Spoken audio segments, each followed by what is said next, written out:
So this is Summoner Scuffle back again with Aaron versus Shampoo. Aaron on the Cave Goblins and Shampoo on the Vanguards.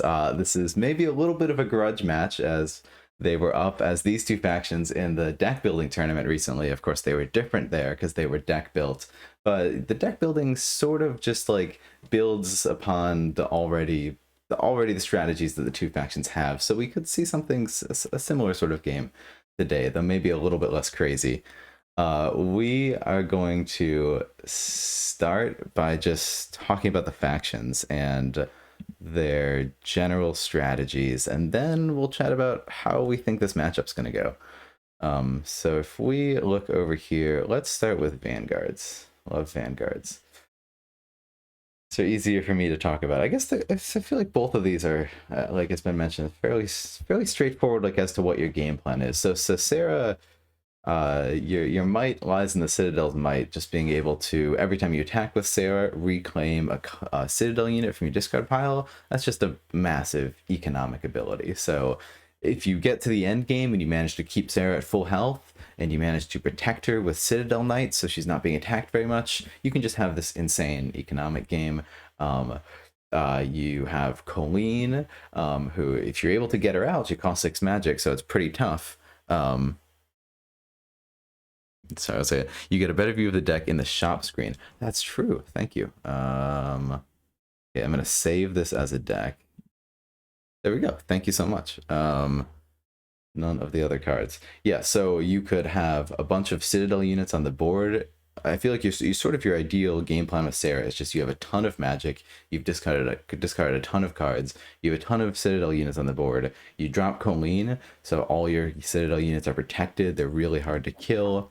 You have guarding spirits to stop your units from being killed. And so your downside for just being able to have this crazy, all these high health units that are hard to kill is that you don't really have many tricks. Kind of your only trick is Renewed Hope. You can summon units outside of the summon phase. Other than that, like the Vanguards are incredibly predictable as to where their movement is. So they're just trying to move up and build an economic game. And that's that. Anything you'd add to the Vanguards in general, Fuzzy? That about sums it up. Let's move on to Cave Goblins. Yeah, sounds good. And Cave Goblins are maybe the opposite of that. I mean, both factions want to move up, but Cave Goblins just want to go as fast as possible and reach the enemy sides and just overwhelm you with units. So 3 of your 4 commons are 0 cost. The one that isn't is the Beast Rider. Everything else is 0 cost, so a strategy we see a lot is just like dump your hand. Just dump your hand. Like, you want to get to the early gates. You have 3 gates in your deck, and as soon as you have more gates, you can just kind of just dump your hand every single time. More units on the board, better. You'll find a use for them later. You have Sneak that will like just target all of your 0 cost units, so more units on the board, the better. You have Unrelenting, which is like one of the most powerful events in the game. You put a bunch of 0 cost units up in your enemy's face. Once they're destroyed, they return to your hand. Your enemy doesn't get magic for that. You have Sneak, who can just sneak into 0 cost units and exchange places with them, do an extra attack. You have Enrage the Hordes, you can just get extra attacks with 0 cost units. So they just want to get a bunch of units in your face as fast as possible. They want to occupy gates if they can. Not as good at doing that as like Wayfarers, but gate destruction can really be a thing, especially with something like Pile On, to just surround a gate, destroy it. And yeah, CG top tier. Anything to add about that, Fuzzy? No, just reading Bean Freak in chat. Battle of Beef versus Swarm, absolutely. This is going to be offense versus defense. And Vanguards, they don't really want to hole up. They do want to take the midfield in general, but when you're playing Cave Goblins, you're really a lot of times just playing for survival. You'll take what you can get where you can get it. So Shampoo suggested this matchup in part because it's such a classic from the Master set. We've talked about, I've talked with Shampoo about just really how much strategic depth there is just in these early factions. It's really easy to get caught up in the new factions and get excited about all these complex tricks that the new factions have. And this matchup is an interesting one because you don't see it a lot in tournament play. There are some downsides that make the top players, choose other decks. Vanguards has a few bad matchups. Cave Goblins can be kind of draw dependent.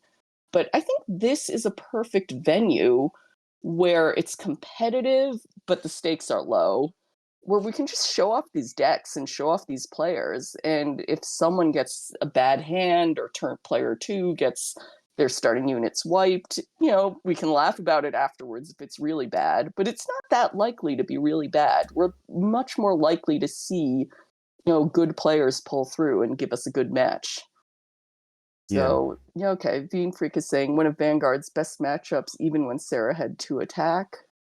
Well, when Sarah had 2 attack, she definitely took whatever she could get. For sure, that's interesting. Yeah, I guess we could talk about that. Like, where do you think this matchup falls? My theory right now is it is kind of even. It's like maybe even a 50-50 of just like Sarah is good at defending, but also the horde is really good at overwhelming people that don't have any movement tools. So I don't know. I feel like it can go either way very easily. What I'm really hoping for, more than to prove any point about the matchup odds, is just to see a good game. And I Yeah. think the odds of that are high.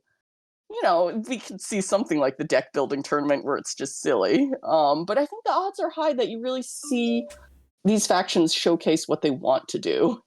Yeah. Sneeks is going to swarm and Sarah's going to defend. And there's just this classic there's this classic matchup. Unlike the ones where you have 2 offensive factions where, it's a showdown at high noon and over quickly. I feel like sometimes those kinds of games aren't as satisfying. It's Yeah. almost just a matter of who gets the kill shot off first. Yeah. Yeah, and even like the deck building tournament, I mean, Aaron had, like played it very well, but he had a very lucky hand to get a kill that early, and it could have gone to a very long game with just a lot of strategic positioning from Shampoo's end and stuff like that. I don't, yeah, there's just What I was expecting out of Shampoo's deck. I was expecting to, just based on the fact that it was a Vanguards deck with high elves units and a lot of ways to restore health, I was expecting a siege. I didn't really think through the implications of the Cave Goblin matchup, where the Cave Goblins don't want a long siege. They want to kill you immediately. So we'll see which way this swings. I think the interesting over-under isn't even necessarily who has the advantage. I do agree with you, and with also Aaron and Shampoo, that this is pretty 50-50. But I'm curious how long this game takes. Yeah. That one I'm not sure. That one I wouldn't mind, Yeah. taking people's predictions on and seeing who was right. I But mean, Vanguards definitely want a long game, yeah. and Cave Goblins want to get to you fast before their deck runs out. Yeah. Yeah, I mean, how long it goes could even maybe tell us who the victor is, but then again, like, it's not so certain. Like, Cave Goblins, they do have a plan B. Like, they do, if they don't just kill you immediately, like, they get quite a bit of value out of, like, Crazy Enrage the Horde turns and Unrelenting. Like, I don't think it is unrealistic for Cave Goblins to win in the end game against Vanguards. Like, it's probably not going to happen most of the time, but it's not impossible if you're playing a really good game. The mark of a good Cave Goblins player. In some ways, I think anyone can play Cave Goblins just by vomiting your hand and hoping that the hand it doesn't present complex problems. Like if I get, as a beginner, definitely this was one of the easier factions for me to wrap my head around, reading the guide on swzone.com and kind of trying to follow it to the letter of just summon everything, send them forward. Where I ran into trouble was when I had a fistful of events, when I went second, when the deck didn't flow as planned.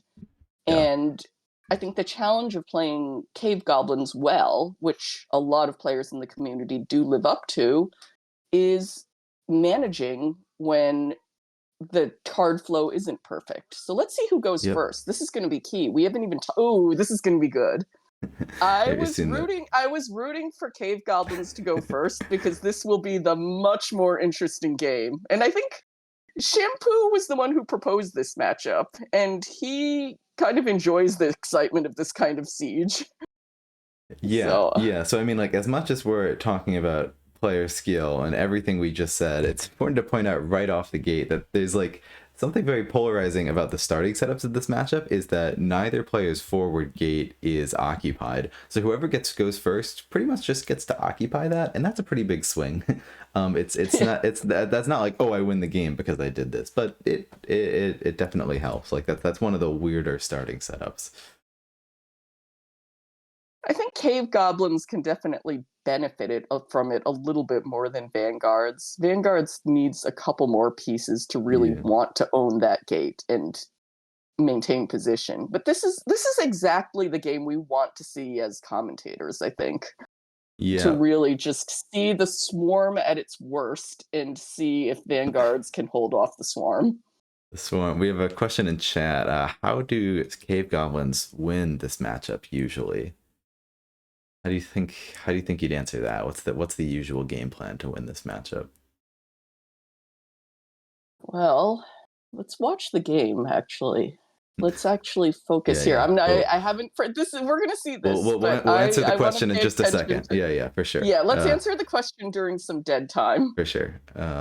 Okay. So we've got all right. So Sarah still has a knight left, which is what she wants.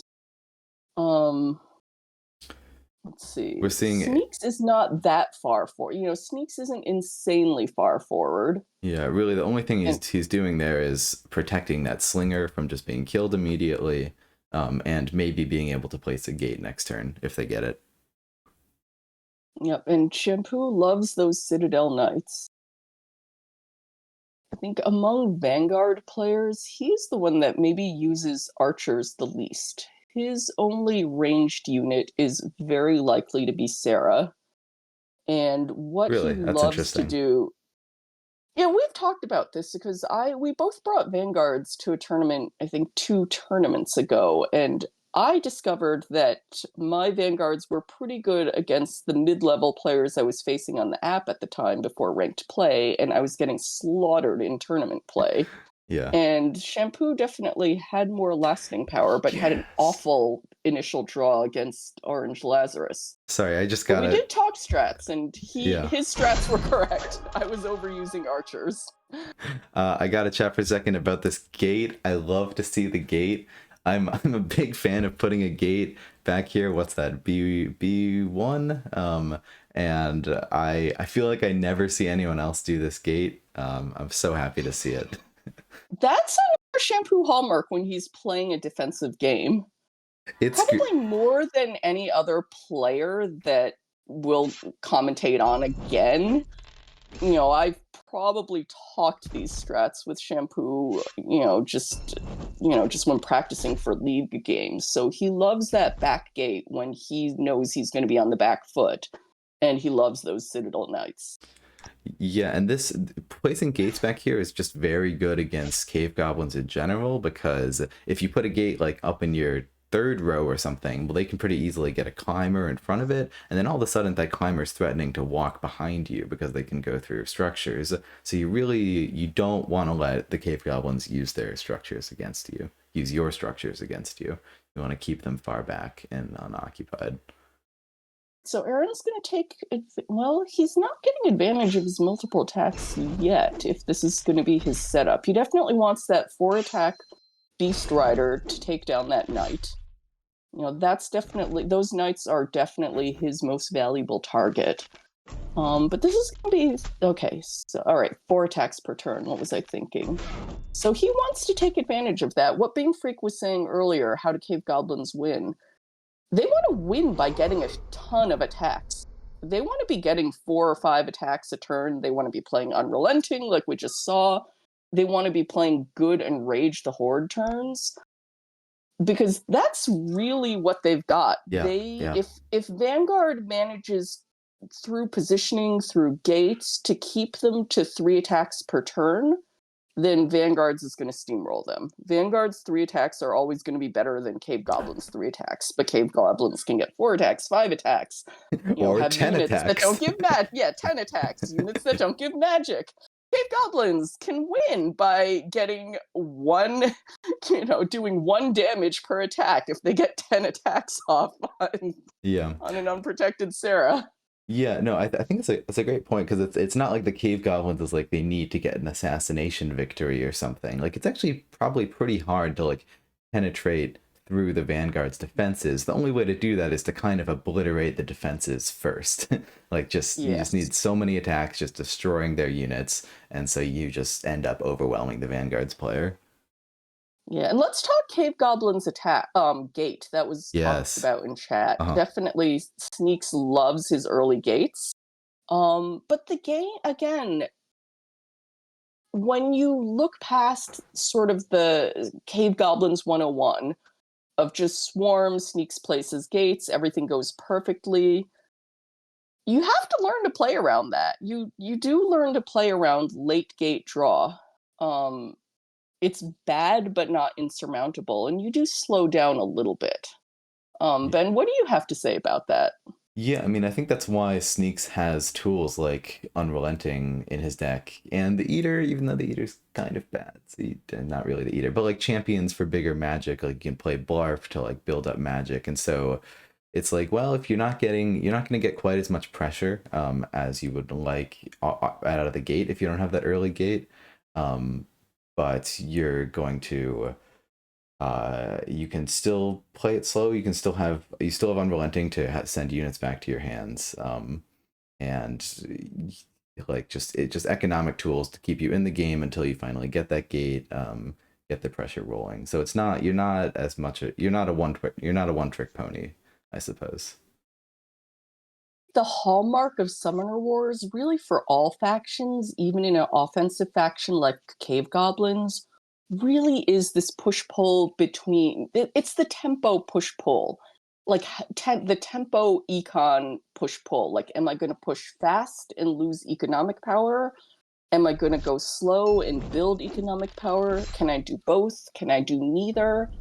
And even with an aggro faction like Cave Goblins, this absolutely plays out. You have ways to step on the gas and ease up on the gas, and to be good at this game, you learn how to control that. You learn to dial in, how hard am I going to push? How much economic potential am I losing by pushing? So Sneeks does have tools. It's a different accelerator than some of these other factions, but Aaron is still controlling how hard his foot is on the gas. That's kind of the answer to the gate question. Yeah. And now we have Sarah just having to fend off these units, but not getting any magic from it. So Shampoo is sitting at, he's sitting at 5 magic. So I missed how he got that. Were you paying attention to that, Ben? Discarded a lot, I think. Okay. Well, he's only got 4 in discard. So we talked over kind of an important factor, which is that unrelenting turn didn't hurt him that badly, if at all, economically.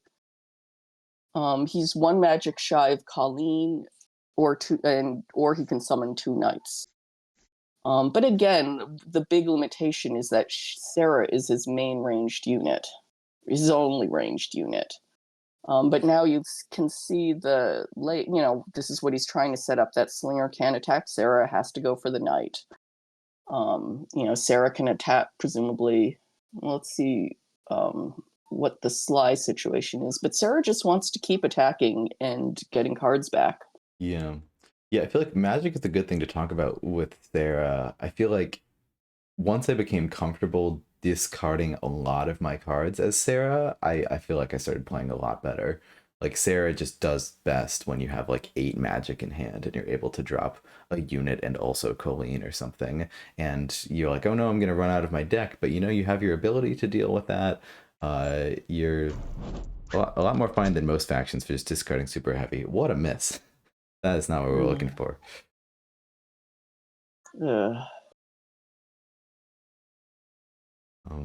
Yeah, these misses. It's hard when you miss these kinds of rolls. I've said this before every time, but just these early misses are painful. So, I mean, Cave Goblins, you do expect slingers to whiff a lot. But, now he wants that priest dead, it looks like. I don't blame him. Yeah. Or no. Or no, let's see. I missed I was talking and not watching, so obviously he didn't have that attack. He was just sliding back and forth. Or does Yeah. he? Oh, I think Catch me up, Ben. Catch me up. He's still I attacking. think he did it and then went back on it. I think he's doing the slingers first to see what he wants to slide into. And do we want the priest dead or the knight? We want the priest. That sort of makes sense because you kill the knight. Well, we have to. Okay, yeah. Yeah. If you kill the knight, they just spawn another unit there immediately. I don't know. I mean, I guess it's like fairly equivalent which one you kill here. Maybe it's a Well, he can spawn. He wants to spawn another knight to give Sarah a nice shooting lane where she's protected and people can only attack knights. Sneeks can only attack the knights, and she can just sit there and recur units. Yeah. But speaking to what you were saying earlier about discarding a lot with Sarah, unfortunately, a fair amount of the deck is discardable. That's kind of the downside of the Vanguards design, is there's a couple cards that feel pretty much auto discard. And for Shampoo, that does include Citadel Archers. I would be very surprised, especially now that we're past the early game, if we ever see one. But he'll toss gates too. I don't know if he'll do that in this matchup, but he'll play low gate Sarah very effectively. And again, I don't know most players as well as I know Shampoo in terms of play style. Shampoo just happens to be the person that I've talked strats with the most by far. So I know his Vanguards game pretty well. Well, definitely, I'll have to step in for a second and defend my boys, the Citadel Archers. I think they're underrated. I think they're very playable. I know a lot of players are down on them, but you can, and maybe not so great against Cave Goblins, but all you need to do is like discard like 2 units from your hand, and that's a ranged attack for 3, and like that's all you need. Did he just pick up a Citadel Archer? He did. He just picked up a Citadel Archer with Sarah. Oh. Maybe that's because that's the only thing. I say 1 attack against a slinger is actually not bad. Yeah. One ranged shot that doesn't require card discard, and they are beefy. Well, the thing is, they are a beef game. Yeah. I mean, with Sarah, you usually want to discard a lot of cards, and you don't even mind if you're discarding your good cards. Like Citadel Knights, it's fine, I'll reclaim them. And so, like, it's just like sort of dumping a bunch of units with Citadel Archers isn't nearly as bad as like you feel when you as I felt when I first picked up the game. And especially, you just discard 2 units. That's a ranged attack for 3. That's perfectly good. And it can get a lot higher than that too. About what Aaron is doing, because Shampoo is actually set up in his fort pretty well. But we have an Aaron fan on chat. All right, we have a Go Aaron on chat, and I want to know where Aaron is going, because this is Go Aaron. If you're rooting for Aaron, root for him to draw a gate. That's what he needs. Oh no, we didn't. Okay, that's a little bit rough. I wonder if we'll be sliding out. Beans points out in chat that one of the Cave Goblins' like key strategies is to try to keep Sneeks up front to just bait attacks onto Sneeks to keep your other units alive. Looks like it was a little bit of a bad draw for Aaron. It looks like we're discarding some cards. Was it just 1? Interesting. So it seems like we had a bit of a clogged hand, probably some events, but he only ended up discarding 1 card. So like he's not like, sometimes if I'm in a position where I feel like I'm behind, I will panic and just dump my entire hand because I'm like, I need that gate, I'm behind. But it's definitely Aaron's keeping his cool, and he's like, no, I can still hold 3 of these. Like I'm not dead yet. it's fine. It is terrifying as an econ player. Aaron is known for fungal dwarves and just lasting through to the end game. So I think that definitely carries into Cave Goblins, because even though Cave Goblins is this horde faction, attacks, Zerg Rush, Aaron has the full complement of Summoner skills in his arsenal. Like I sometimes have trouble with Cave Goblins because they feel so different from the other factions that I just forget to play them after a while. But there are a lot of skills that carry over, and one of them is keeping your cool when your hand is clogged, knowing what to dump, and playing a little bit more slowly rather than panicking, like you said. Trading units well enough to stay in it until you can get that big enrage the horde turn in. But right now, based on this board state, yeah. Are you giving Shampoo telepathic messages here? What are these arrows? I was just thinking about like, do you want, like, it's because Cave Goblins can't do the Wayfarers things. They can't move diagonally, so it's like, if you have a unit like here, and here, like, it's gonna be, maybe it's hard. Like, it can be hard for Cave Goblins. Out. Ooh, that's huge. That's huge. When I'm doing these, I realize I always just root for whoever's the underdog at that moment in terms of board state. Yeah, that's usually, I mean, right? Yeah. All right, this is interesting. Right now, you feel like that's Cave Goblins behind a little bit? A little bit, but there's plenty of time for the game to swing again. And actually, Shampoo, let's see what he's doing. All right, he's got Sarah back. I mean, Colleen is like, once you see the opponent's Colleen come out on the board, you're just kind of like, ugh. Yeah. It's just so much more hit points to chew through. But Sneeks isn't actually giving Shampoo really good targets either. Shampoo's having to, attack with this priest that can't take down the Beast Rider in one shot and is going to get killed. So he's thinking about this. He's trying to decide, okay. So he, I think, wants to see if he can one-shot that Beast Rider. Yeah. And take down the Clinger and wipe the board. And Colleen's out, but she's not very useful right now. So like the idea is going to be to keep Colleen, just keep her alive. Something you don't see all the time that I love seeing is the priest heal. And by love seeing, I mean I love the priest not be completely useless, but it makes sense in this board state. Yeah, for sure. It definitely makes sense when you don't have 3 attacks. Yeah, priest. Like, you can't attack 3 enemy units. For sure. So go ahead, dump a priest. And priests are dump a priest. Another one of those units that's like, oh, that's one of those units that you're very comfortable discarding as Sarah. And so yeah, it's great to see it used. I think its ability is sort of in the realm of situational because it costs an attack. A lot of times you just want to do 3 attacks, but if you have a board state where you don't have 3 attacks, its ability is value. It's good value. So oh, absolutely. Yeah. It's somewhat rare that you really have nothing better to do than attack the enemy a 3rd time, though. Yeah, and that's why the ability is so situational. Yeah, for sure. It's probably the most situational card in the deck, I would say. Maybe Mass Heal is more. Look at that magic Aaron is amassing. Yeah, it's funny. I'm rooting for 2 Beast Riders or something.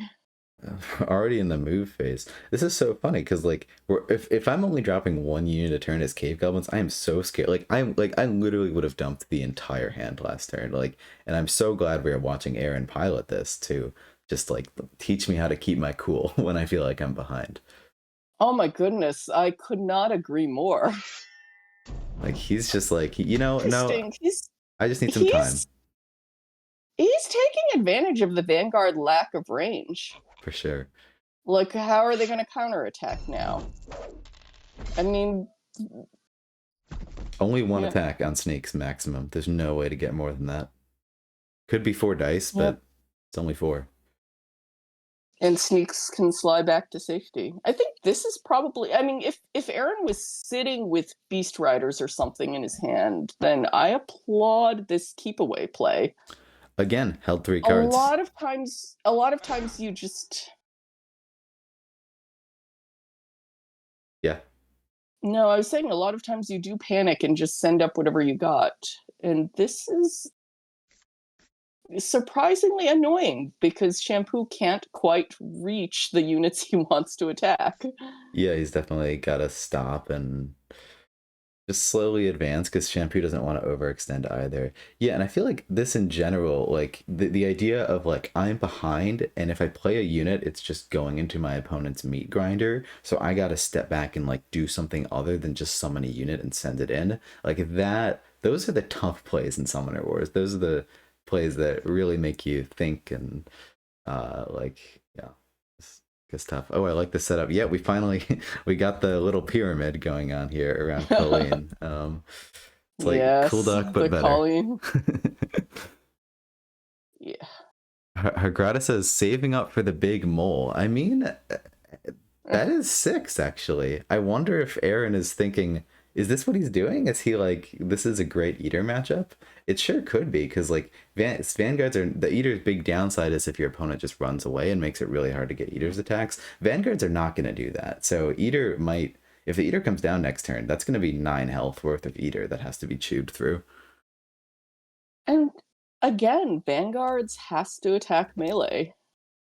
I mean, this is so pretty. This is like Shampoo drawing pictures with his units, like a little arrow of where he wants to move on the board. Yeah. But Yeah. as it's, it's what, like you said, the eater is not, it's not the plan B you want, but it is the plan B built into this deck. And it's better let's see what against happens. some factions than others. Against like breakers, it's unplayable. Against Sarah, eater can be pretty good, probably. Sarah has no movement tricks. She gets her 3 vanilla moves that are given to every faction by virtue of Summoner Wars rules, and that's it. Yeah. There's no forcing, there's no extra movements or units that can take an extra move during the move phase. Sarah's units are beefy and intended to stay put, which is something that makes the Eater playable. Yeah, for But sure. yeah, that arrow is scary. I would definitely be scared if I were Aaron. I would be sweating bullets and refuse to play as Summoner Scuffle again. This is why. Gate. No. Gate. All 3 gates, what bottom 15. What is this? Might see the eater eventually. Yeah, and Bean's pointing out in chat that like the eater can even be kind of tough to get a kill with Colleen out. Like if the eater had come down this turn, you have a 5 health unit and a 4 health unit can attack.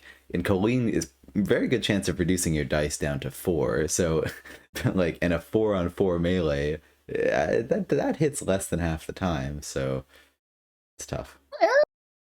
He got the paladin kill. And he's not doing bad on econ at all.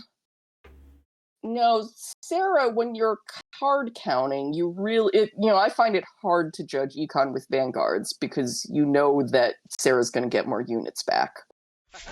But Aaron is, for the clogged hand that we have to assume he had, he's not doing bad. He's just trying to stay in it enough to get off his big turns. Yeah, forcing the Vanguards to reposition while he draws a gate, and I assume sometime 2-3 turns from now there's gonna be another push. It's gonna be another wave of goblins.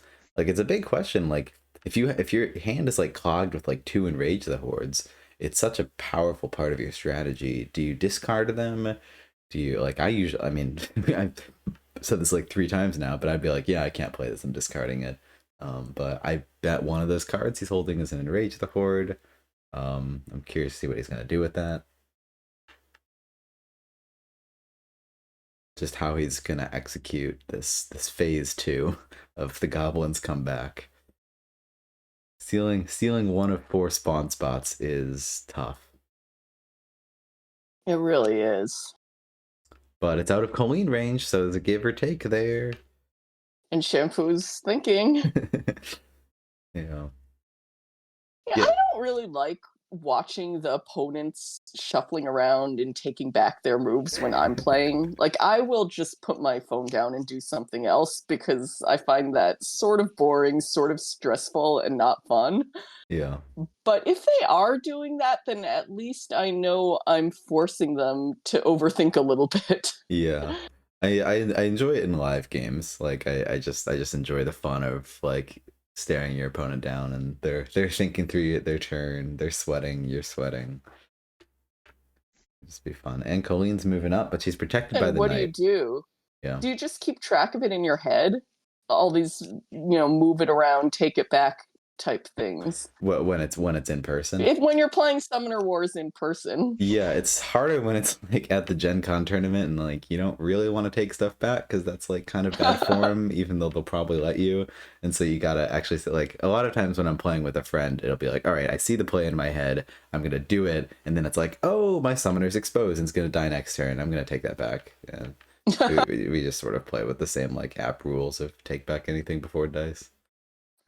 And even then, like, it's usually fun if like I realize like myself or my opponent has made like a crippling misplay. It's like, oh, like can I like have actually placed that gate that I meant to place? It's like, oh yeah, of course, just playing for fun. Yeah, so Colleen is up, still not in range of that second knight up there, but just grabbing that spawn pipe is incredibly value. If we get a board wipe here, that'll be tough. So I mean, Oof. So something interesting just about both of these factions, maybe starting with Cave Goblins, is like I feel like there's a lot like we were talking about like your comment that Shampoo said like there's a lot of strategy even to these like master set factions, and I completely agree. So much there. Like I feel like Cave Goblins, I sort of got in the mindset of like, oh yeah, I know how to play Cave Goblins. Like I feel like I really haven't played them that much, but it's like, oh yeah, you play your whole hand, you run forward, you got it. I feel like there's but then it's like it's got to be a lot of strategy about like when to slide in, how to keep your unit safe, where to put your gates, when to use champions, just like so many things that I don't. We got the gate. So many things that I don't. I don't know, like that I just there's got to be more strategy to Cave Goblins, and I feel like because I sort of just assumed that I knew how to play them, there's a lot that I still have to learn about them, and I don't really know what that end game, what that like really high level strategy looks like. Glad we've got Aaron playing Cave Goblins. Like, this is not the stereotypical game that you would have expected from either of these players. You would have expected us to get Aaron on for Fungal Dwarves and, Shampoo for Shadow Elves, and instead when Shampoo proposed this Vanguards versus Goblins matchup. But yeah, Aaron's, this is The fun. inactivity damage. The inactivity damage is Sneeks. We're getting the conservative player play. This is really interesting. You can tell this is Fungal Dwarves' brain. That'd be so this funny. Is why... Yeah. Mm-hmm. It'd be so funny if Shampoo popped the Citadel Archer and like sent it backwards and like then shot like 5 dice at Sneeks right now. I guess it would only be it could be 5 with the right hand. Yeah, but Sarah's a mile away from anyone she can attack. Yeah. Oh, this is fun. We are watching Fungal Dwarves guy play Cave Goblins, and I am all about that. Aaron will do this. It's easy to forget. Yeah. It's easy to forget that Aaron is really good at this game outside of Fungal Dwarves. It's so easy to typecast him. Yeah, no, his profile pic is cool, Doc. That's all he is. Yeah, he'll do this. Go ahead. Mm-hmm. No, go on. He'll do this like the same plays with like Fungal Dwarves. So, like sometimes he'll just kind of like move back and do his own thing for a while. And I'm like, what? You need to advance with Fungal Dwarves. You need to be getting infects. You can't just do your own thing. If this gate goes down, that is tragic. And the 5 out of 5 was that. How many melee dice has Shampoo? That's like 10. No, how many? That's 9 or 10 melee dice in a row that he hasn't gotten a miss. Yeah, and I mean it's probably like a 35% chance or something. Like it definitely happens to get that kill, but you just hope to have that gate survive. We need to research this. I think it might be for how many melee dice he's hit in a row. I think it's probably lower. I wish someone could for all look of them. that up. live. Yeah, for all of the melee dice he's hit in a row, that's I think 10 to 12. I haven't been counting. Yeah, that's got to be And the pretty. odds of that are, the Go ahead. odds aren't insane. Um that happened let's see But what's so oh my if gosh. Aaron's plan was to bait Shampoo forward to then start picking off his units over here before making a push, I mean, he's getting what he wanted. We'll have to see. He's getting what he's wanted, and he's also getting pretty awful dice. They're pretty awful opponent dice, and his dice. Oh, was that a 1 But on again, 3? Oh my goodness. yes. Well, this is what makes Summoner Wars frustrating sometimes, is when you do these galaxy brain plays and the dice just don't work out. Yeah, I mean, But again, Aaron is still in it. Look at how many units Colleen is protecting right now. Colleen puts in work. Colleen is attacking rather than defending knights because her knights are all a mile away from her. All right, and now he gets that unrelenting turn finally.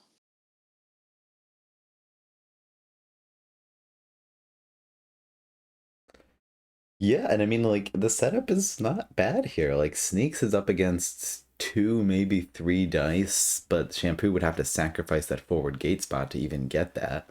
I mean, I suppose a Citadel Archer, but that's not incredibly likely. That he's probably pitched. Yeah, and it's like, yeah, Shampoo's probably just gonna have to kill a few commons here that are gonna go right back to Aaron's hand, and then Blarf is ready. Like 3-attack Blarf seems like Blarf in his prime, really. Yes. And then The sweet spot for Blarf. Yeah, a little bit too late. If you go a bit later than that, I've been burned by spending all my magic on Blarf before. But Vanguards are you never see Vanguards fanned out like this. Oh yeah, for I don't sure. know. I don't know when I've ever seen this particular board state. I mean, Aaron's doing what he can. You know, Sneeks is close to death, or closer to death than anyone would like. But you know, this could have been bad. I think if I had been playing Sneeks, I would have been wiped out by now. Oh, for sure, for sure. Yeah, it's hard to feel like you have a backup plan. So I'm honestly so happy we're getting to see this. Oh, absolutely. Shampoo decides to give up the forward gate spot, which is really powerful, in exchange for just getting Colleen closer. But we got 2 Citadel Knights, so whatever comes out of that forward gate is probably attacking a Citadel Knight, and that'll be protected by Colleen. And 2 more dice on Sneeks is like half his health. So saying this is a good board state for Aaron, but he's definitely been creative in doing what he can with whatever on earth he's got in his hand. Yeah, I feel like the dream is to somehow. How many melee? This is like how I wish I had a better. Okay, so he finally missed a melee shot. Not that that matters. Yeah. I want to go back and count how many hits that was in a row, because that's really painful. And it's not that low odds. You know, we're probably at 10% odds of that many melee dice going off. But it's bad when Aaron needs all the help he can get. If anything, it might be bad to not it might be good for him not to have killed that climber, because the climber would have been back to the hand, and maybe Blarf wants to occupy That's that true. or something. I actually agree with that. And now it's just in the way of Blarf. It's so funny that the Vanguards are pushing up against Sneeks. Sneeks is... The Vanguards are swarming. The Vanguards look like a swarm rather than a disciplined Holy Knight Paladin formation charge of the Light Brigade. They look like a bunch of... They look like a ragtag band of wayfarers or something. Yeah, Colleen lost someone she cares about, and she's just going in. She's attacking. She can't be stopped. This is not Joan of Arc at the head of her army of light. This is just like a free-for-all. Just killing the climber. Oh, that's brutal. That's brutal. That feels so bad. But I mean, it takes guts to do that. Wait, is You're Blurf? talking to Fungal Dwarfs guy. This is such Fungal Dwarfs play. Yeah, I for love sure. it. For sure. I'm so glad it's these particular people playing this particular matchup. Yeah, for sure. Yeah, and I feel like Aaron's plan here is just to hope that this push with Shampoo is ultimately going to be an overextension, and that Aaron's going to be able to wipe the board and kill Colleen, and then start to push by himself. Yeah, I'm really happy to be watching this, and really happy not to be having to play this game myself. Yeah, you're right. Pylon would have been good there. Probably the events don't seem to be coming. I think the only event we've seen is Unrelenting. I mean, Pylon could have been one of the events that Aaron pitched in an effort to get something going with his hand. Yeah, for sure. I mean, he's pitched a fair few cards. I don't know how many cards. Well, I could probably check how many cards after this. That'd be interesting. Enrage the Horde! Woohoo! Oh, we get dice on Colleen? See, look at this. Look at this. This looks great. Enrage! Please kill the knight. Thank goodness. It was still at 3 magic. Thank you, dice. Yeah, and now Colleen is looking pretty extended, like looking like she could be killed in a turn or two, and that's a big part of the Vanguard strategy gone. And Blarf is getting more and more dangerous. All right, so and Colleen doesn't have support up on that flank. There's no way to get 2 attacks on Blarf. Yeah, so Shampoo has discarded 9 cards. Cave Goblins have discarded 5. Discarding 5 cards is a lot for Cave Goblins. It really is. That's way more than you. I mean, you definitely dealt with some hand clog there. But I mean, like I was like looking at Aaron, being like, oh, like I can't believe he's not dumping his entire hand right now. Like he's dumped a lot. Like he's definitely shown restraint, to, get a little bit of tempo where he needs it, but not just like get rid of all the good cards and have no end game. Yep. And renewed hope is coming. Ooh, I wonder. Actually, my bad. There's a couple times in this game where I've claimed that No, I think it's out right now. that Vanguards couldn't reach, and I might have been wrong based on renewed hope. Come to think of it, yeah, renewed hope could be really good. I mean, probably Sarah attacks that slinger, and then like just summons a Citadel Paladin in front of her or something. And now Colleen can't really be attacked except by like, yeah, Colleen just can't really be attacked in that position. That seems pretty strong. No, putting Colleen over there. Interesting. I'm not sure. I mean, Colleen gets attacked there, and isn't protected. So I kind of like the other play better, but the line is obviously a slightly stronger formation. sure myself. I'm happy to see what ultimately ends up happening rather than backseat drive a turn in my head. I definitely don't have an obvious take on what Shampoo's supposed to be doing right now. Yeah. And he's the one that knows his hand and knows what he's going to summon with renewed hope. Yeah. Oh, and renewed hopes maybe not happening this turn. Did he take it back? He just did right now. Yeah, I mean, I was pretty happy with the play of just like Colleen goes back, a knight goes up, Sarah goes up, Sarah attacks, Sarah drops a Citadel Knight. I mean, like we're in the Cave Goblins face, which is a little bit janky, but like there is that like sort of awkward like counterplay. It's like if you're playing against an aggro faction, it's kind of good for you to go aggro to stop their pressure early on. And I mean, I guess that's but what Shampoo's been doing this whole time. With as soon as Cave Goblins retreated, he was just like, yeah, I'm not just gonna sit here twiddling my thumbs. I gotta keep the pressure on them. So that's what that big Colleen advance we saw. But yeah, I wonder if Shampoo's just optimizing. I'm sure, because his play was good. But if he sees something better, I mean, he's got 45 minutes on that clock. Might as well.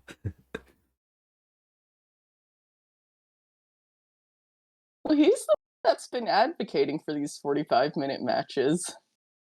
You and he have both at some point made the claim, you know what, this is the way to play the game. This is awesome. And Yeah. I've been sitting here like, I'll talk about a 45-minute game. I have no idea how I'm going to play one. And Lena Lieb and I have actually talked about practicing 45 minutes before she Yeah. comes on. She Yeah. specifically said, I'm willing to support your Summoner Scuffles, but I take forever to think. Yeah, that's fair. I mean, it's easier. It's easier to start just casually. I mean, casually, and it was easier for me just playing a lot of Summoner Wars in person. It's just like, like in a 45-minute game, it's like it feels like a slightly different environment. Like it's just like, I'm gonna make a play, and if it ends up being bad and I lose, like, that was fun, and we'll play again. All right, your X's and O's are all wrong. Oh yeah, yeah, yeah. All wrong. They're leaving. Colleen going up there seems ridiculous to me. The play he had was so good. Well, he seems to think it's ridiculous too. Oh, I guess Colleen going up there would kill Blarf Well, though. yeah. So like, and the thought being Blarf is kind of a monster right now, and like Sarah doesn't really want to just like let him be to attack like like one, two, three more times even. Um, Well, that's always the Blarf question. He's just too dangerous to let live.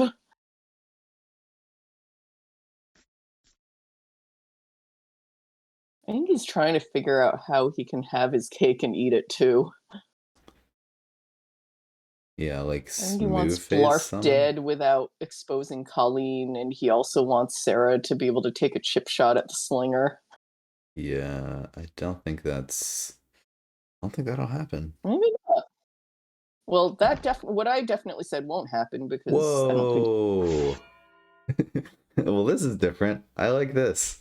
Oh, he was hanging onto a gate. Do we have a? Okay, so he had Is that very different options in mind. is that last card Holy Judgment? Oof. I see this. I don't know if I mean, like, I guess you need the gate up front. I'm very worried about that forward gate because, like, Yeah, he's going for it. yeah, as soon He as wants Blarf dead. yeah, but it's not even not even rolling that dice on Blarf. No, there's Not no even. holy judgment. Yeah. Because like as soon as Vanguards are on the back foot, Cave Goblins are gonna sort of use that gate against you and just like walk over it with climbers. Oh, is it playing with Guarding Spirits? Yeah, I mean, Gate can definitely. I mean, Gate is a lot more of a permanent solution towards needing to have the pressure up than Blarf. So, yeah, I guess I see it.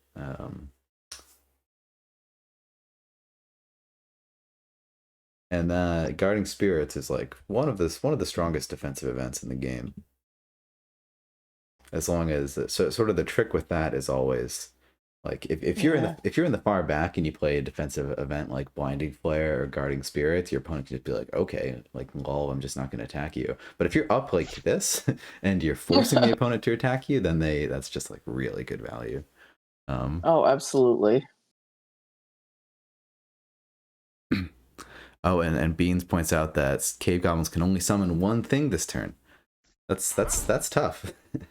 That definitely is. Moving Blarf backwards.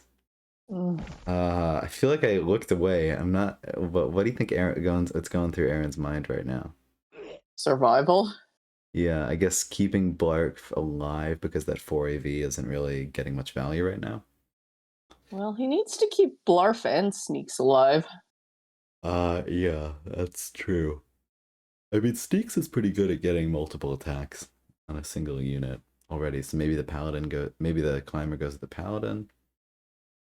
Got another gate finally, but we're only at 10 cards. It's looking pretty dire. I mean, maybe hopefully the eater is like one of the bottom cards, but I really kind of doubt that given how many cards he's discarded. Like the eater is just you just discard it in the early game. Like you're not holding on to the eater as Cave Goblins because you just need to cycle your hand so much. We root for the eater because it's exciting. Yeah, I mean maybe it'll maybe it'll make an appearance. We'll have to see. And we got that gate, Gotta occupy it. But yeah, we're gonna need another like crazy enraged horde turn like we saw previously to have cave goblins come back. They need to have these crazy board wipes that they're known for. Give Aaron credit for playing it down to his last 7 cards and Shampoo's last 5 cards. Or am I doing the math right? Yeah. Yeah. I mean, he took Cave Goblins pretty much to end game on what we can all pretty much conclude was terrible draw. Yeah. Yeah. For sure. Yeah, and I think it's would have been so easy for probably what I would have done is just keep throwing units at Sarah, and I would have lost a lot harder. Um, it takes a lot of thought to be like, no, I gotta move back and reassemble my forces. Yes, I do. I want to keep harping on that melee run Shampoo had in the mid game, because that was quite pivotal. Just to have every single one of the Cave Goblin units wiped. Aaron was really doing what he could with what he had, but had some of those units survived, he would definitely be a little bit more in it. Yeah, for And sure. he's still not. This is rough. I mean, let's get real. Now Sarah's just kind of holing up. But this was definitely, a good showcase of Cave Goblins playing for Econ, which you just don't see often. And I do think things could have turned quite differently with even average or bad dice rolls during that mid-game stretch. Yeah, for sure.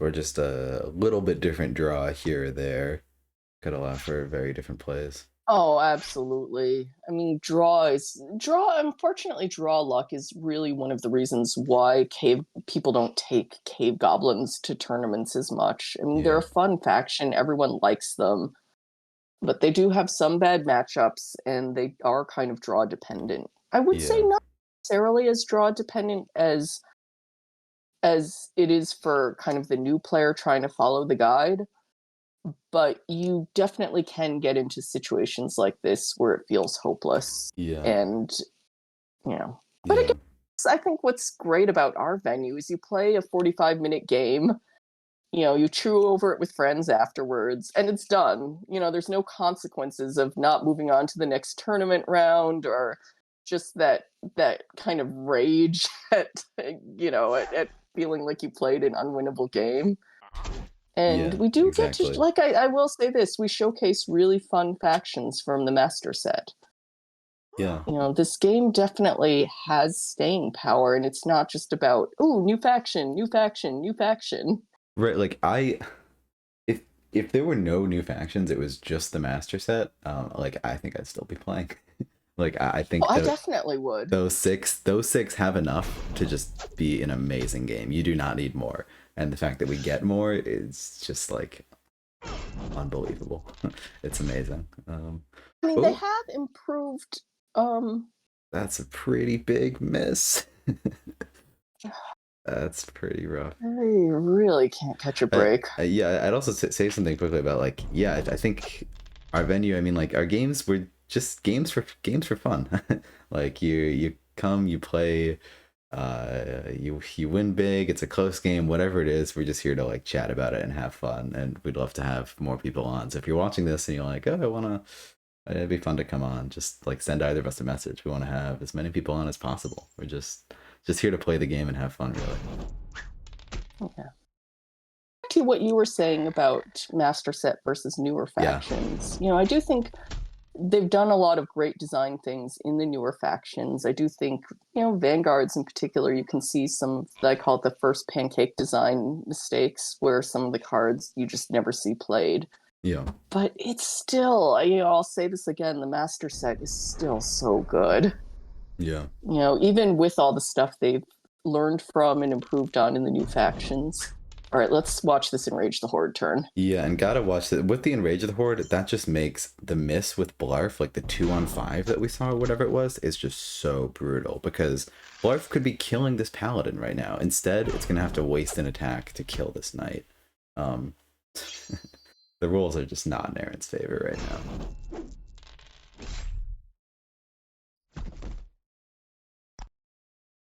Pull Oh, up the boy. game log analyzer afterwards. For sure, for sure. I think both of these players will have much to say about it. Yeah, we just love to hear from Aaron, just like how he keeps this cool in a situation like this. Yeah, it hurts. I'm sorry, Beans. I know you love him. Yeah. They're still the cave goblins of your heart. You know, I said this last scuffle. My headcanon is that when it's all over, they all get resurrected via the power of the Summoning Stone, and both teams go out for a beer. That's my story, and I'm still sticking with it. You know, Kobe will just drop lore here and there, so I wouldn't be surprised. Like Balzar has daddy issues, apparently. Like I'm taking that anything he says on the podcast is canon. Valeria's a fascist. That's also canon. Oof. All right, yeah, okay. maybe that one was more of a joke. I don't think anyone really thinks of Valeria as a good guy. Uh, yeah, it's so funny. It's so funny. Sorry, I know this is off topic, but it's so funny like how her ability to push units triggers off of an attack, just any attack. So she's just like punch her own guy in the face and be like, "Go over there." Like I told you, it's so, because when I first read that, I was like, "What? That makes no sense." Then I was like, "Wait, it makes so much sense." Oh, Valeria is the ultimate anti-hero. And there was a discussion over in our fan fiction channel, the discussion channel, and somehow the conversation got to what is all the cuisine of all these factions, and someone just wrote like Valeria's units eat gruel. Valeria's commons get nothing. Yeah.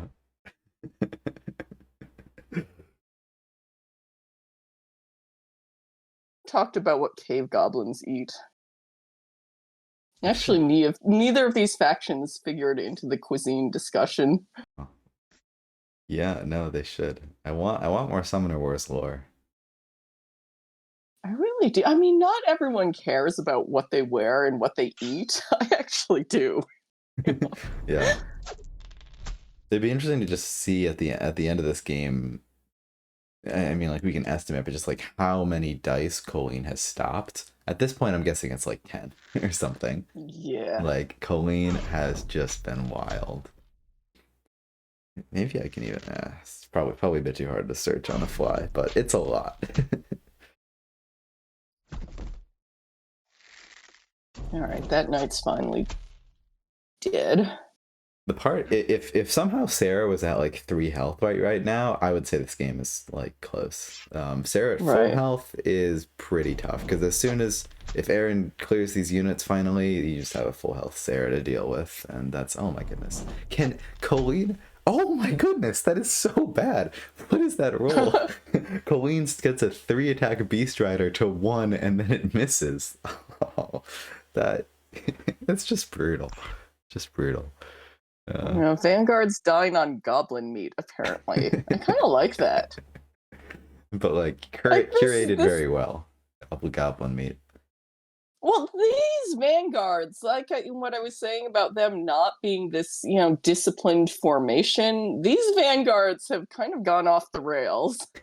And they would definitely make a meal of goblin meat. You know, this is not your disciplined Crusader army. This is just Vanguards milling around doing whatever they want. So if they're hungry, they'll start a campfire and cook up some goblin. Yeah, for sure.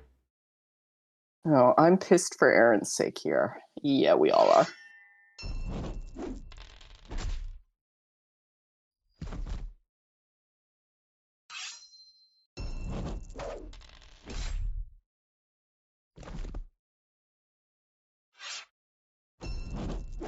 Oof.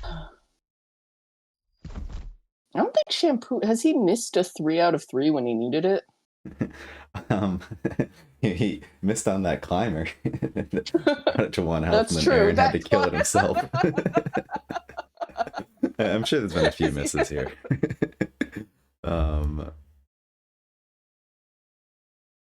Yeah, it's not. I mean, and we missed some 2-on-2s. It's not every single roll hasn't been it, but yeah, there's been a lot of pretty crazy rolls. Oh, and that's it for Aaron, I guess. 0-0-0. Yeah.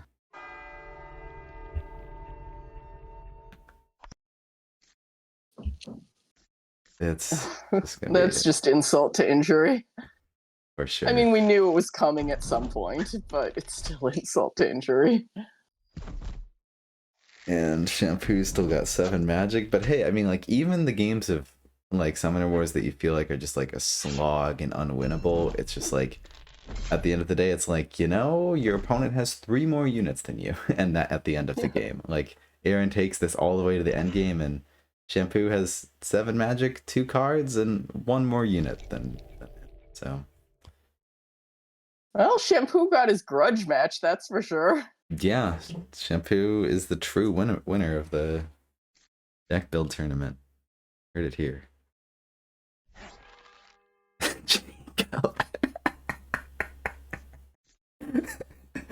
Oh, the BM Jacob comes down. I'm so glad we got to see Jacob.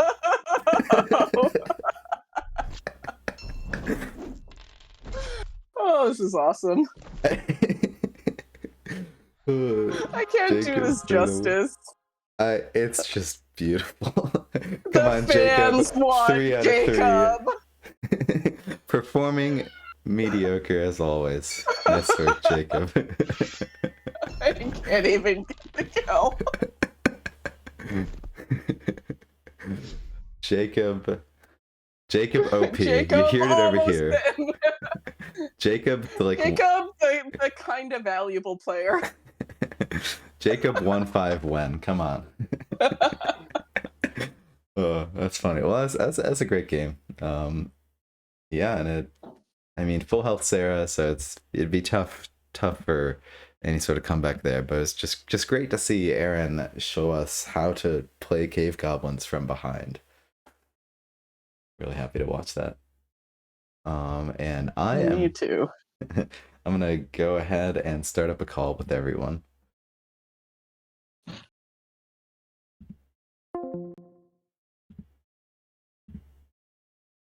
What a game. What a game.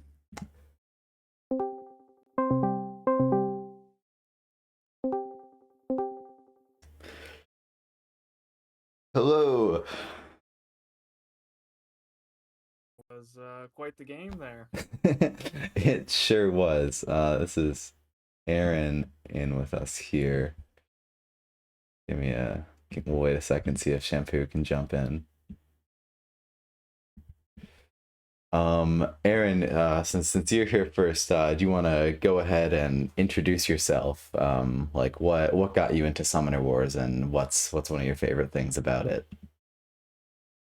So I got into Summoner Wars with first edition. My older brother gave me a copy of the old master set for first edition, and that's how I started playing, and I've just loved it ever since. Like, I love the tactics of it, the strategy, the back and forth with the 2-player aspect of it. And when they came out with second edition and just improved on everything that first edition was, I was thrilled and jumped right in. Yeah, awesome. Anything like your favorite faction or favorite way to play? Like what do you feel like keeps you coming back? My favorite faction is Fungal Dwarves, as most people probably are aware. I Yes. play a lot of Fungal Dwarves. This is like my second or third ever 45-minute game. Oh, interesting. The last one I played was on the Summoner Showdown with level 3 CPU running it. I played I played Fallen Kingdom against Ardebrea's Phoenix Elves, if I remember correctly. So Awesome. And Shampoo, how's it going? If you're here, I'd love to hear you introduce yourself, how you got into the game, and what's something that you love about it. What's something that keeps you coming back. Sure. Did you guys like that Jacob finish? we were you got to watch the VOD. We I were loved it. laughing so hard when he came down. I kept that in my hand because I mean, at a certain point, I knew I was probably going to win. So I'm like, I got to make this exciting. I got to finish Sneeks with a Jacob shot, but it didn't work out. So I'm sorry that Jacob didn't get the finish. Yeah. Well, Jacob got made fun of on stream yet again for not getting the finish. But yeah, Aaron, I'm sorry you had some bad rolls there. I don't know if that was an even fight, but it was entertaining on my side, that's for sure. Yeah, it was some rough rolls at certain parts of the game, which we can talk about. But the other aspect was you just wouldn't leave any of my poor cave goblins alive, like the entire game, every single time. I think like 2 or 3 survived more than like a turn, besides like Blarf, and like none of my commons were just, they were just getting slaughtered. Yeah, I feel like the Summoner War gods felt sorry for Sarah with that brutal force play. So I got a couple of rolls that went my way this game. That's for sure. Yeah, they saw the brutal force and they were like, I think he deserves to pay for that. So Sorry, I Ben. mean, What was the question again? Yeah. I'm still no, this is enamored by Jacob. for sure. Attracted by him. Yeah, no, and we'll talk about it in just a second. Yeah, so what got you into Summoner Wars, and like what's one of your favorite things about it? So during the pandemic, my wife and I were looking for some two-player games. And there's some pretty good earned media out there for Summoner Wars. We saw a video for Shut Up and Sit Down. Mhm. A very flattering video. And it looked awesome because I do like turn-based tactics games like XCOM, Final Fantasy Tactics. So I'm like, this is right up my alley. And I like chess too. So I was like, this is perfect. And then we got into it. My wife didn't like it as much. So I ended up gravitating towards the online community. And yeah, here I am doing a stream with you guys. For sure. And like, and what keeps you coming back, do you think? Like what is it about Summoner Wars for you personally? I honestly, it's like, I was describing this to my friends this weekend. It's kind of like chess for nerds. Mm. I do I'm a big fan of strategy games. I like thinky games. And this certainly kind of quenches my thirst in that regard. And yeah, the community is awesome. I know sometimes I like shit talking a little bit. Oh, sorry, I didn't mean to swear. No, you're fine. Okay, my kids are here. My Ben daughter told has me not 2 to swear friends in the- over, and they're completely ignoring me. So Okay. you're good on the swearing. I don't exist for them right now. Ben told me specifically not to swear on this podcast. Don't so do I it. apologize, Ben. Don't do it. Yeah, so what was I saying again? So distracted by Jacob. 5D chess or something. Chess for nerds. Yeah, and the community is awesome. I like stirring the pot sometimes on the Discord, but it's all in good fun. I like the good debates on there. Even me and Aaron, we kind of had some good debates, and now we're we've like never best friends. disagreed. I don't know what you're talking about. So Now we're like best friends. I'm doing podcasts with him and streams, so it's all in good fun. Yeah. Oh my speaking of goodness. which, You 2 were 2 of the first people I actually got to know well on the Discord. You know, Aaron was one of the old timers that had seemingly been around forever. And was definitely the first to just be like, hey, let's play a game. You know, we're debating polar dwarves versus fungal dwarves. You know, let's play a game and test out these theories. And that had always been a big deal for me, just in terms of getting into the community. And you know, Shampoo, I came up through the ranks with in League, so we kind of started from nothing, and you know, one of us worked their way higher than the other, but it's What? also So all in okay, good this is. fun. Can I end the debate right now? Fuzzy underrates herself all the time, and she thinks she's in people's shadows, but like meanwhile she's in like D2 kicking ass, and you're definitely one of the top players. So don't underrate yourself, and I just want to tell everyone on this stream that she kicks ass. So she will kick your ass. For sure. Oh, For sure. it's been fun. It's been super fun to be part of this community. And Aaron, were you gonna say something there? Well, I was just gonna say, Shampoo mentioned a podcast, so I wanted to just highlight that Jexic and I have been working on a podcast. We have 4 episodes recorded. Ooh. Yeah, we've had A on stealth maneuver. This is awesome. we've had on a couple of different guests. Shampoo was our latest guest. We also had on Colby. Ooh. We had on Joe, and we had on Prophet. So Colby made the game, obviously. Joe's one of the like big parts of Plaid Hat, and then had on Prophet to talk about like some high elves on his episode and get into the details and the different strategies for that. And we just had on Shampoo to talk deck building and our latest tournament. So That is so exciting. I love listening to podcasts, and I'll go out on a walk and I'm just like, I wish I could be listening to someone talking about Summoner Wars right now. So I am so excited for when that drops. Oh my god, those are the big names.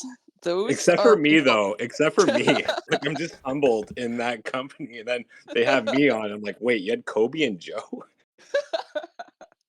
So That's I'm what you a get little bit of a for step down there, but that's what you get for being the pot stirrer on the Discord. We need to hear more pot stirring in real time, I guess. that's true. That's true. We get into some spicy topics, so I encourage you guys to listen. Yeah, Oh, for I am sure. so excited about this. I've Yeah. I've been encouraging Jexic to do this podcast seemingly forever, and I am so excited to see it launch. Yeah. Well, so whenever that's out, I'll be sure to have that down in the video description so you can go and check that out. But let's go ahead and talk about this game. Like, I have so many questions, or I don't even know where to start. I guess, like, what were you guys planning going into this matchup? Like, what were your overall strategies, and like how did you have to change that as the game went on? Just what were you thinking about this game? planning? What's that? Cave Goblins don't plan. I have always suspected in my headcanon that these goblins are smarter than they let on. Just so you know, I do not think of Sneeks as being a dumb goblin at all. He has a lot going on than all the smelly ragtag army bits and pieces would let you think. No, But some of go on my about goblins were forgetting their weapons. They didn't even bring them to the battle. Like, And yet you they're gonna adapted. take the Vanguards on with their bare hands. yeah, I mean, I need to tap in that new Mount Vargrath fighter for his arms for them to use for this fight, because my Klinger's lack of ability to throw punches was not helping. Well, they better be hitting the gym. They've got a ways to go. Yeah, they got to get inspired by the Vargrath. I thought Clingers had good upper body strength because they can't walk. Nope, they got nothing. They're malnourished and they're not doing well. It'd be such a good movie, just the Klinger just holding on to something and just slashing as it runs by. But I think a big turning point for the match was fairly early on, like turn, I think 5. I got it here actually. Turn 4, I think, is what you're saying.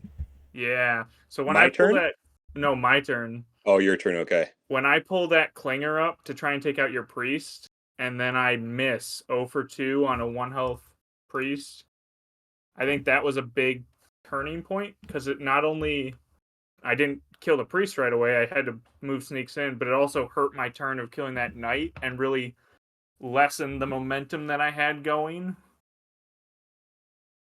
Absolutely. Interesting. I was actually when you whiffed on that, my immediate instinct was like I didn't mind if he died because I was gonna put a knight up there in that position, and then now I had to waste 2 moves to do it. Well, the lack of magic really hurt me. I was planning on killing both those units, and then Oh, when I okay, yeah. got back all those units from like, because I had all the units I got back the turn before from Unrelenting, and I had to discard a couple cards I really didn't want to discard to make, because my hand at the time was Clinger, Beast Rider, Pylon, Enrage. And I had one magic. I got a second one, I think, that turn, and then I had to discard a couple cards to be able to play 2 units the next turn if I kept those 2 Beast Riders, which I did. Wait, I'm sorry. Say that hand one more time, and in which turn is this? It's turn 5 for me, I think, So and it's at the end of turn 5, so I can click on like turn Yeah. 6. Yeah. turn 6 or no, it's turn 5. It's turn 5. Okay. So Yeah. Clinger, Beast Rider, Pylon, Beast Rider, Enrage is what I had in hand after the turn was over before I discarded for magic, which is also the name of our podcast, Discard for Magic. Oh wow. Yeah. What? All right, I want to know how you guys finally settled on a name. This was a big source of angst, or at least indecision. We can finish this conversation, but I want to know like how you guys finally picked a baby name. Yeah, we can come back to that. We'll talk about the game for a second, and then we can rope back to that. I didn't mean to Awesome. bring us off topic again. No. Oh, I am all love about that. chasing the tangents. I am all about chasing irrelevant tangents and never coming back. But let's talk about the game. Yeah, so like that, it seemed like you were dealing with some tough hands there. Like I imagine like you had, I don't know what the turns were, but it seemed like you must have had a lot of events and you ended up needing to retreat. Yeah, like what was your overall response to my hands clogged? What next? That's like the classic Cave Goblins dilemma. Solve it for me. After Yeah, that solve it for all of hand, us. I have a certain like list of ways I discard cards, like not an actual list, but just in my head, I keep track of like which cards I'll discard first, especially when playing a deck like Cave Goblins where it's pretty consistent because I'm not discarding a lot of cards for Magic. And so after that turn, I ended with my next turn. I had Sneak. I drew, and that was the only card I drew because I discarded 2 cards for Magic, but I had 6 the turn before from Unrelenting. So I then had Sneak, Beast Rider, Pylon, Beast Rider, and Rage. So I kept 1 Pylon. I got rid of a Clinger and a Pylon, and I had Enrage still. I kept both Beast Riders. And after this, I sort of just had a trickle of like 1 or 2 units for a couple turns, and then after that, I had no units. There was like 2 turns that I just was 100% events. Oh my goodness. So the next turn, I then discarded both Sneak and I kept Pylon for 1 more turn. So I discarded Sneak. I played both Beast Riders, so they got rid of 3 cards out of my hand. And then I brought in Climber and Unrelenting and another Beast Rider, I think. And then after that, I kept that Beast Rider, discarded Pylon because I decided it just wasn't happening. And then I drew Sneak and Rage, and then I had 2 Enrages in my hand because I've kept that 1 Enrage the entire turn or the entire game. And then I still had my other Unrelenting, which is just crucial to Cave Goblin success. And I drew the Sneak. And then the turn after it gets worse for me because I had that 1 Beast Rider still. And the turn after I draw into Blarf and a Gate. So now I have Enrage, Gate, Blarf, Unrelenting, and I have no units on the field anymore to play Unrelenting. I believe he board wipes me, and I'm just stuck with Sneaks in the back row, my starting Gate. I've gotten my first other Gate, which was with 13 cards left, so about halfway through my deck.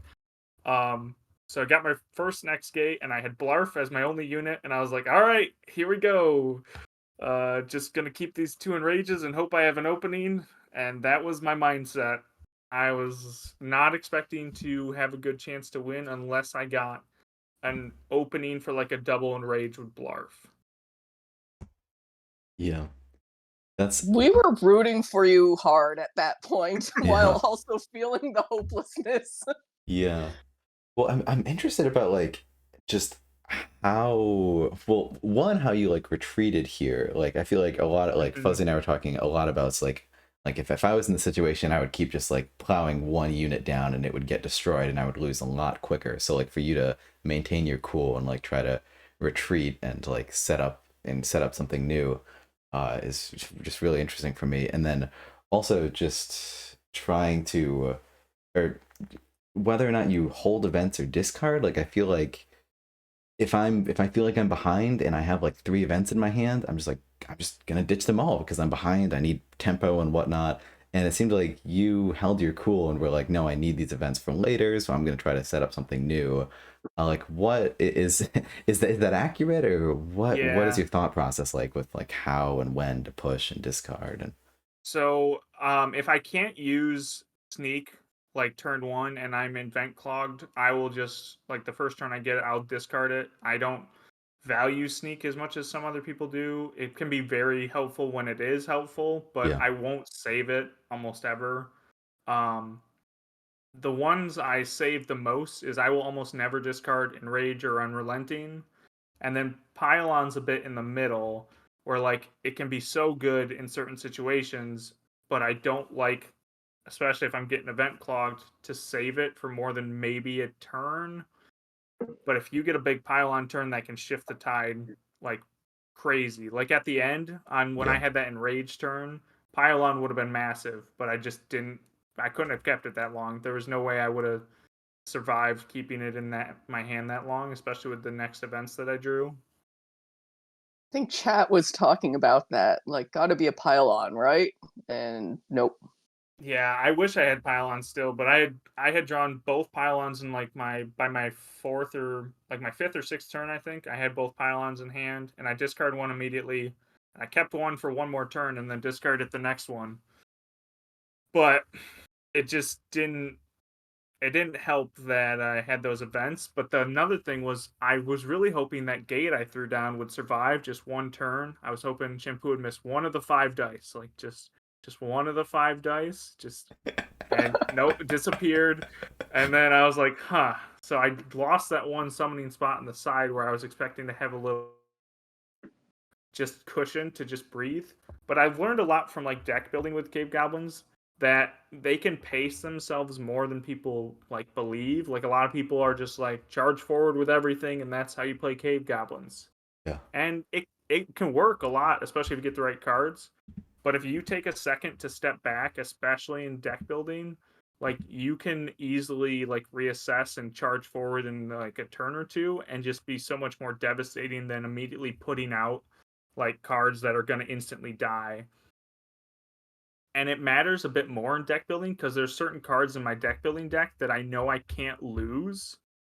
For example, I try and prioritizing keeping rogues like the entire time.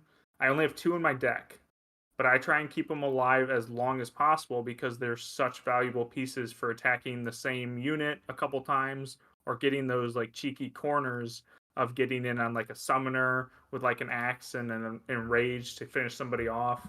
So I value them a lot in my deck building deck, and that is just a unit that I will never put out just one to just sacrifice almost because it's just not worth the effort of just pulling back and taking like inactivity for a turn. I think is a much better choice, but it's a hard one to make when you're playing the game. Oh, Sure. absolutely. And we have I mean, a this is yeah, go this ahead. is fantastic. Yeah, go on. No, I was just saying this is fantastic advice for the game in general, and Yeah. for playing Wayfarer, vanilla Wayfarers for that matter. Just Mm-hmm. keeping those rogues alive and not treating them as this, sacrificial zero coster. It was free, so I'll let it die next turn. I think Ben was saying we have a couple of questions in chat, though. Yeah, Is that yeah, where for you're sure. going, Ben? Yeah, no. And sorry to drill you for so long, Aaron. We have a Oh, question no worries. about that gate placement, putting it to the side. Bean's Mhm. easily asking about, like, that's not a typical cave goblin placement because you kind of want them closer together so you can get clingers and whatnot. So what was your thought process there? So my thought process there was I wanted to have like a little more space to force his units to spread out a little bit. I didn't want him to be able to like easily block or like protect on or engage on multiple sides with knights because he had a couple knights on the field, and I didn't want him to step up and immediately be able to like step in between two gates or even like next to two gates where I would have to be forced to stepping off my gate, like instantly take the engage damage. That was my main mindset with that. Gotcha. I was actually hoping Shampoo would step forward with his knight and like try and block my main gate and just leave my other gate alone for a second so I could more easily take out those two knights. Or even step up Colleen. There's multiple times where I was just like cheering for him to like step up Colleen, and he'd step like one space up and not two, and I'm like, no, block my gate, please, like step two, Yeah. so I can kill her with Blarf, please, because Colleen put in so much work. She needs a rest. She did she did all the work. MVP for sure. Yeah, I'd love to know how many dice it was, but like it's got to be like 10, 12 plus there. I think it's probably like 15, maybe more, but because I throw a lot of dice as Cave Goblins. Yeah. That's pretty crazy. Yeah, she was great. I loved her. Okay, sorry. One more question for Aaron. Did you ever consider playing the Eater in this matchup? And like, For a brief moment, Eater was bottom of my deck. I got it like second to last turn. oh I really? discarded it immediately because at that point I had like one card or one magic left, and I knew I wasn't going to get to 6. So I discarded it so I could then play my last Beast Rider the next turn. But yeah, Gotcha. I didn't like when I had 6 magic, I never had the Eater, so it was never really a consideration for me. I also think the Eater is probably the worst champ in the game, so I tend not to play the Eater. Yeah, be like that. But Shampoo, how's it going? I don't know what to ask you. But like, how was that game feeling for you? What was your strategy with pushing with Colleen and just everything you had going there? I definitely had a strategy, but it was nothing like what shaped out in that game. Typically, well, just okay. Pro tip, or my pro tip. It might be a shitty tip, but sorry, Ben. You're good.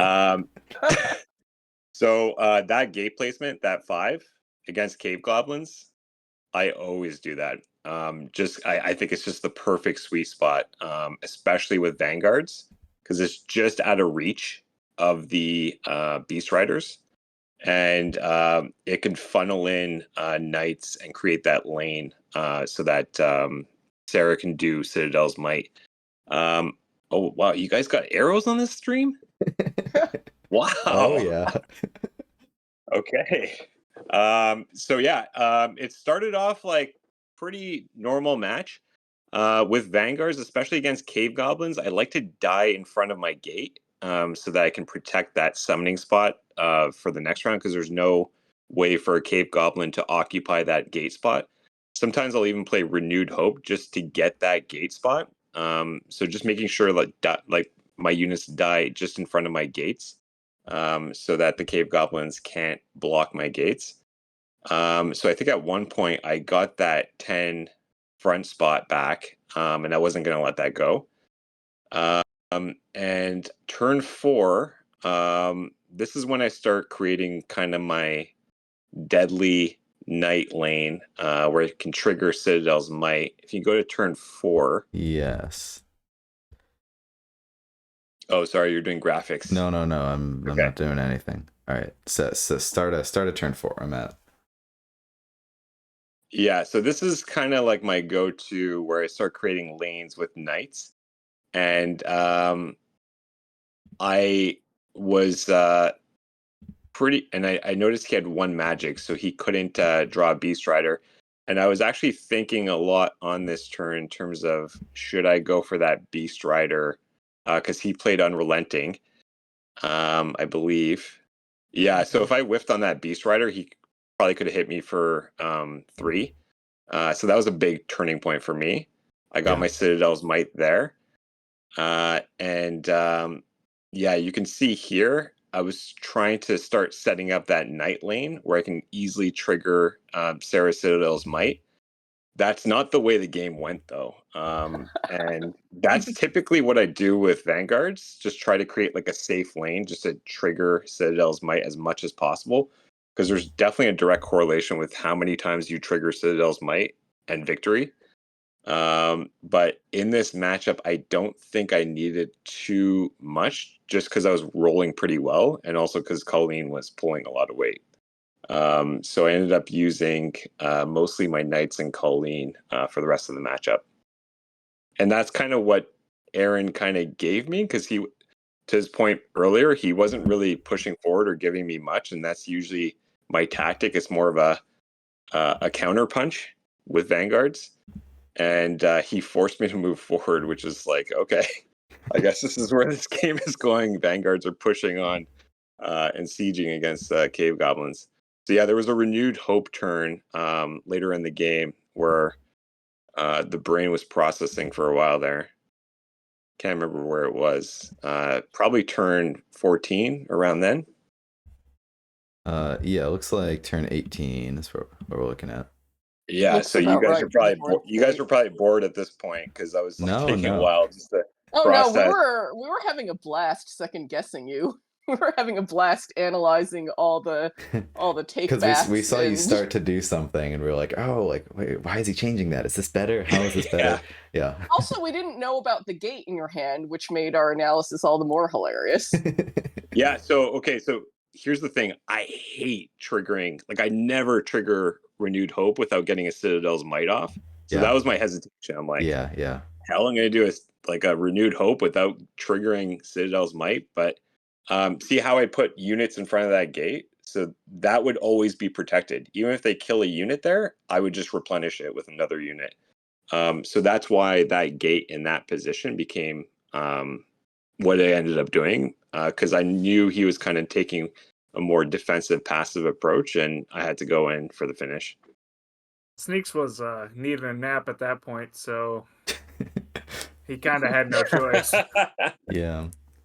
Yeah, well, I mean, if I was the Vanguards player then being like, crap, I got to advance, like, to advance with Colleen in a way, to advance with a way that, like, everything is within Colleen range, and also Colleen isn't gonna, like, get one shot by some sort of enrage at the horde turn. Like, I'd be pretty afraid with that, and it seemed like you were very careful every step of the way, every move. Yeah, and that's why that turn took a while too, because at one point I'm like, how do I protect Colleen and get 3 attacks off? And then that's when I concluded, okay, I'll put my gate here, and then some 2 units next to that gate. We were getting nervous when you were thinking through your options and putting Colleen where that priest was, where she could have gotten easily one turn killed. Oh, we were yeah, wondering about when you were sitting there moving pieces around, considering it. We were wondering a little bit. I was really hoping you would do that because Colleen had been a nuisance already, and I didn't even realize how much more of a nuisance she was going to be the rest of the game. But I was like, she needs to go, and that would be a great way for you to do it. At this point, I had played 1 Enrage that turn before. I had both in hand, and I only had Blarf to attack with again. So I held off on playing my other Enrage, but I had thought about it, and if I had... I'm glad I saved it because I got a decent enrage turn in the end, but that was a great enrage turn. You just didn't get the dice that you needed. Yeah, it could have been real great if I had killed that one knight on the side there, but I did think of playing it here, and because I only had Colleen to attack with Blarf and it wouldn't kill, if it had killed or had a potential to kill, I would have maybe done it, but since it didn't have any potential to kill, I held off. Yeah, I just wanted to make you guys sweat a bit with Colleen and also tease Aaron a bit. You, I think, succeeded in making all 3 of us sweat. Good job. I'm like, she's not pulling her weight. I'm just going to sacrifice her. Yeah. Yeah, no, she was MVP. She was great. I loved her. you only got to, and this was part of the game plan I always imply against Vanguards, but you only got to use Citadel's Might 3 times in the entire game. Really? Wow. Yep. Sarah only attacked 3 times, and I want to say for his dying effort, Sneeks attacked 10 times and threw 26 Wow. dice, and 20 of them hit, so... Yeah, that was well played. That was by design, I'm assuming, right? To kind of avoid triggers of my Citadel's Might. Yeah. Yeah, I mean, I was that's always commenting my at game one plan. point. And I was commenting at one point that the Vanguards looked more like a Cave Goblin swarm than a Holy Paladin army. Yeah, That was that's fair. definitely a nod to Aaron for forcing them to do that. You know, Yeah. for forcing them to sprawl out like that and really not play Sarah's game. And despite the bad rolls, like I don't know about you guys, but I thought it was pretty close. Like that enraged turn, if you got better rolls, you probably it would have been a pretty tight ending, I think. Yeah, it definitely could have made the game interesting, and I think I actually wanted you to play Sarah where you did towards the end in that corner, because I knew it was my only option because I didn't have any other units to block it. I didn't have a Temple Priest. And I was hoping for something like that because I knew that she wasn't going to get used back there. And then if I could get to the end game and make sure you had no Citadel units, which was my win condition at that point, I would have had a chance to try and take down her 12 health while throwing my couple units and Sneeks' 3 health at her. So yeah, I kept it's funny because I discard archers like automatic in this. Yeah, you didn't play a single one. So I had one in my hand at the end. I'm like, well, this is just a trigger Citadel's Might, just in case. All right, did I hallucinate that you picked up an archer with Sarah's ability early on? Yeah, which is also a first. That's never happened. That's all I had in my discard pile. I figured and actually, I didn't draw too many knights early. So, like knights are my bread and butter with Vanguards, and I didn't draw too many early, and that's all I had in my discard pile. Yeah, I was wondering about that, and I figured that must be the only reason that you... Well, no, I didn't. I speculated you were going to pick off 1 health slingers with it. You thought I was trolling you guys. Or you thought I was trolling. Yes, you were trolling.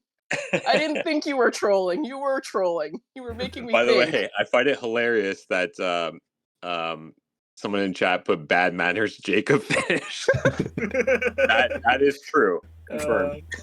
Yeah. He's OP. He needs a nerf, like 1-5 or something. I don't know. And to Beansley in the chat, I do think Eater is worse than Midi Tree, because Midi Tree doesn't die when you don't use him for a turn. So yeah, there's also some chat about Citadel archers. I'm always here to come and defend the Citadel archers. I think they're situational more in the early game. Yeah, go ahead. I was just gonna say they're all right. They do okay. Yeah, is that? Do you feel like in general, Shampoo, you're just like, nah, just never, or is it like more matchup dependent with more ranged matchups? You'll stoop to using them, or? I could see a case maybe early on when you have the perfect hand. If you have Valna, Jacob, another Citadel's archer, just to kind of flush your hand and burn some magic and get maybe a 5 hit off. That's the only case I could see where I would use an archer. I just don't think they have good value, to be honest. Yeah, well, what about like when it's gonna become a huge debate. Well, like if you don't have Sarah in the right spot, and it's like, well, you just discard 2 units, and then you're gonna get up to 3 attack on a Citadel archer, and that's a decent attack, and it's where you need it to be. And discarding, Sarah already wants to discard a lot of cards. Or are you trying to you're not a fan of like discarding more of your commons? I guess it's extremely situational. It's just, what's the opportunity cost as a knight, right? So I summon an archer for 2 magic, but then that takes away from me summoning a beefier knight that can also protect. So, and even a paladin. I much rather have a paladin, because even if you whiff with a paladin, you get new cards in your hands, which I think is underrated. Because then if you get more cards in your hands, it's more magic you can discard, even if you pick up cards that you don't want, right? So to answer your question, Yeah. I just feel like the opportunity cost is just there's better units to summon, or building a magic pool to summon Colleen, which is the only champion I usually summon with this faction. So to your point, the game plan is usually pretty clear with the Vanguards. Aaron knew it well because he was avoiding my Citadel's might. They, if you want to optimize the Vanguards, I feel like you need to kind of play a certain style, and if you play that certain style well and your opponent falls into it, I think they could be very strong. But depending on the matchup, yeah, like Savannah Elves, for instance, they can just pick you off from range. So yeah, does that answer your Yeah, question? no, Sorry. for sure. For sure. And I think like one of Sarah's downsides is like her lack of range units. Like a lot of it's melee, and so it's sometimes like, oh well, a range unit would be helpful, but you're like just being able to like advance with melee units so they're not overextended. Like it seems like you played that perfectly here. Like it's and being forced against cave goblins of all things to advance. But and yet you're advancing in formation very purposefully, and like so and so playing around the downside of having mostly melee units very well there. And also, don't forget, Renewed Hope is also a good range extender, like you have on screen right now on turn 21.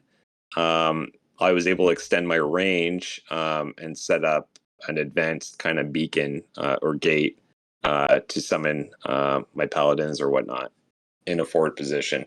So you're able to extend your range with Renewed Hope, which is also one of the best cards in the game or best events in the game. Yeah, for sure. Renewed Hope is just one of the most utterly satisfying events in the game. I For think sure. we talk strategy a lot, but this game definitely has appeal because of just the emotional kick of playing this holy, crusader army and getting to summon renewed hope. Absolutely. And honestly, in deck building, it was huge because those arbiters of peace with Renewed Hope, you can like position your units pretty well. And also if you pull a Cassia, so Renewed Hope becomes even more important in that deck building tournament that we did, because I was able to position my units pretty well and have them covered and rearrange them as needed with Renewed Hope. And I wanted to ask about deck building. I think we're running a little low on time, but you leaped into that tournament with about a handful of games worth of deck building experience. I want to hear about that. Actually, Jexit got me into it. And it's funny because we talk about this on the podcast a little bit. But he was like, oh yeah, don't go Sarah. You should go like someone else. And I'm like, no, I think I'm gonna go Sarah. Just because I really enjoy Sarah. She's one of my favorite summoners. And I felt like I could create a pretty good deck, especially taking out Citadel Archer and putting Advisor into the deck, and also with the Arbiters of Peace and Cassia, which was my MVP champion for that deck. And I know in deck building, everything's about flashy assassinations. I kind of wanted to create a deck that was more the opposite and just kind of like all defense and just going for the economy win. And it ended up working out. Had a pretty good run until I ran into Aaron's brutal force, but yeah, and honestly, I really enjoyed it. I thought it was a lot of fun. And to hear from Aaron whether you were expecting some of these everlasting decks, because definitely Shampoo's wasn't the only one that was just designed to last forever. Was this something that was part of the meta, or was that something you were adjusting to on the fly for the tournament? I was honestly expecting more. There was a fair amount, but I didn't see some of the everlasting decks that I was used to playing in ranked play, which was I didn't see like a lot of cloak decks, which I saw a ton of in like ranked play from like Prophet would play them and Ardebreas would play him a lot. I played against a ton of different decks because Ardebreas kept changing decks to try and beat my deck. Your deck specifically, No, like he like was. That hatred runs deep. specifically, Wow. yeah. Like he played, I think, level 3 CPU's deck once or twice also, which was also Cave Goblins, but he played like 12 or 15 games against my deck because we were some of the only people in like the deck building queue. So he specifically started making decks to try and like take out my deck, and he only was able to beat me one time. Not like a trying, like there was a couple games I should have lost. I felt really bad because there was a game where I was behind economy wise with him, and then I had to go 8 for 8 melee dice on his summoner to win, and I did, and I felt so bad afterward. I was like, I threw in, I think it was actually even, it might have been, yeah, it was 8 for 8 because I put in a dagger, and then I had to switch to like a clinger and then switch to sneaks, and I had to hit every single dice to win the game.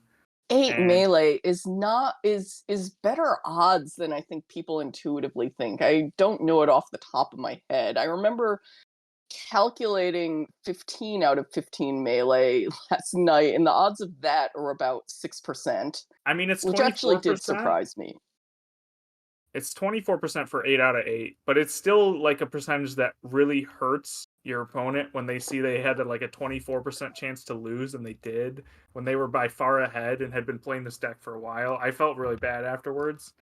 But in the deck building tournament, I was really impressed with some of Shampoo's plays in earlier games and even in our game with the priests, how he would play that renewed hope, get all his attacks in, and make sure like the priest, or not the priest, the peace arbiter wasn't affecting anything, and then lay that after at the end of the turn with renewed hope to protect all his units. And I saw him do this like a couple of different times, and he did Yeah. it in the finals too.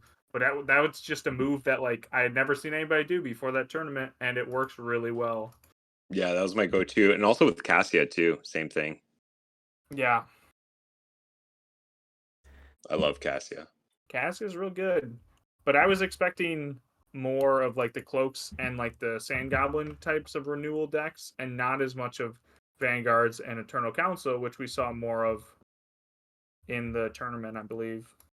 I never faced a cloaks deck but once, I think, and it wasn't Thank you. as much of a renewal deck. So, Ben, you were in the tournament, right? I was. So, Fuzzy, you better join the deck building tournament. Yeah, it's a lot of fun, and I feel like I started getting into it more specifically for the tournament, and trying Same. this decks. Yeah. I definitely want to try my Fungal Dwarfs deck against Aaron's at some point. I'm curious how that does. But yeah, so you two ended up in the finals with Cave Goblins versus Vanguards. I'm just curious, like generally, how you feel like and for like a lot of people haven't touched deck building very much, so like how do you feel like your decks are different in the deck building setting? Like what has, like for both of your decks, like what has changed? How does that change like how you approach the matchup? Is it sort of the same thing but a little bit better, or there's different play styles there? You can go first, Shampoo. Sure. Yeah. I mean, for me, it was more just about battle of attrition and just kind of playing the long game. But also, I had some sneaky assassination plays, including loyalty and judgment with scholars and renewed hope. I know it's a lot of cards to have in your hand, but with paladins and scholars and citadel advisors, you can kind of draw cards more frequently, and I think that's underrated as well. Just making sure that you have the right cards in your hand with Citadel's advisor and scholars drawing abilities. So yeah, there was that assassination play. I think I did it against King Zora. Renewed Hope, Loyalty, and Judgment were all active, and I threw like 12 dice as summoner, which I think surprised some people or came out of nowhere. And also, just having peace in this deck just makes it such a resilient deck. And also Cassia. I mean, there's a couple of games where I'm sure my opponents were probably frustrated. This impenetrable defense that just kept getting healed. And I think I joked on the Discord too that part of my strategy was just making my opponent time out because some of my games just kept going like super late. I think there was like turn 35 in one game. I definitely had a couple of victories through that, so that's not an exaggeration. That's just But painful. no, but honestly, I had a good time. I thought it was fun. I don't know if Have my you opponents played thought the it was deck fun. again since? Have you played deck building again since the tournament? No, I kind of went back to base deck. And but I mean that's not to say that I'm not going to go back to it. It's just I think I've been more modest in terms of my active games. I think I have like 2 or 3 active at most. And right now I'm trying to figure out high elves. Shout out to my boy Baggins. I'm not going to say the first part because Redacted? Ben told me not to. Redacted. A game going on with him right now, and it's actually Good old pretty intense. redacted. Yeah, so high elves are a faction I kind of want to figure out a little bit more. So yeah, I'm just having fun, taking it a little bit less seriously, and just trying to enjoy or play factions that I enjoy the most. And I'll get back to deck building as well, for sure. So a couple of changes from my Fun. deck. I find that with deck building and the Cave Goblins, I have units that can last a lot longer because I have a bit beefier units with like my bandits.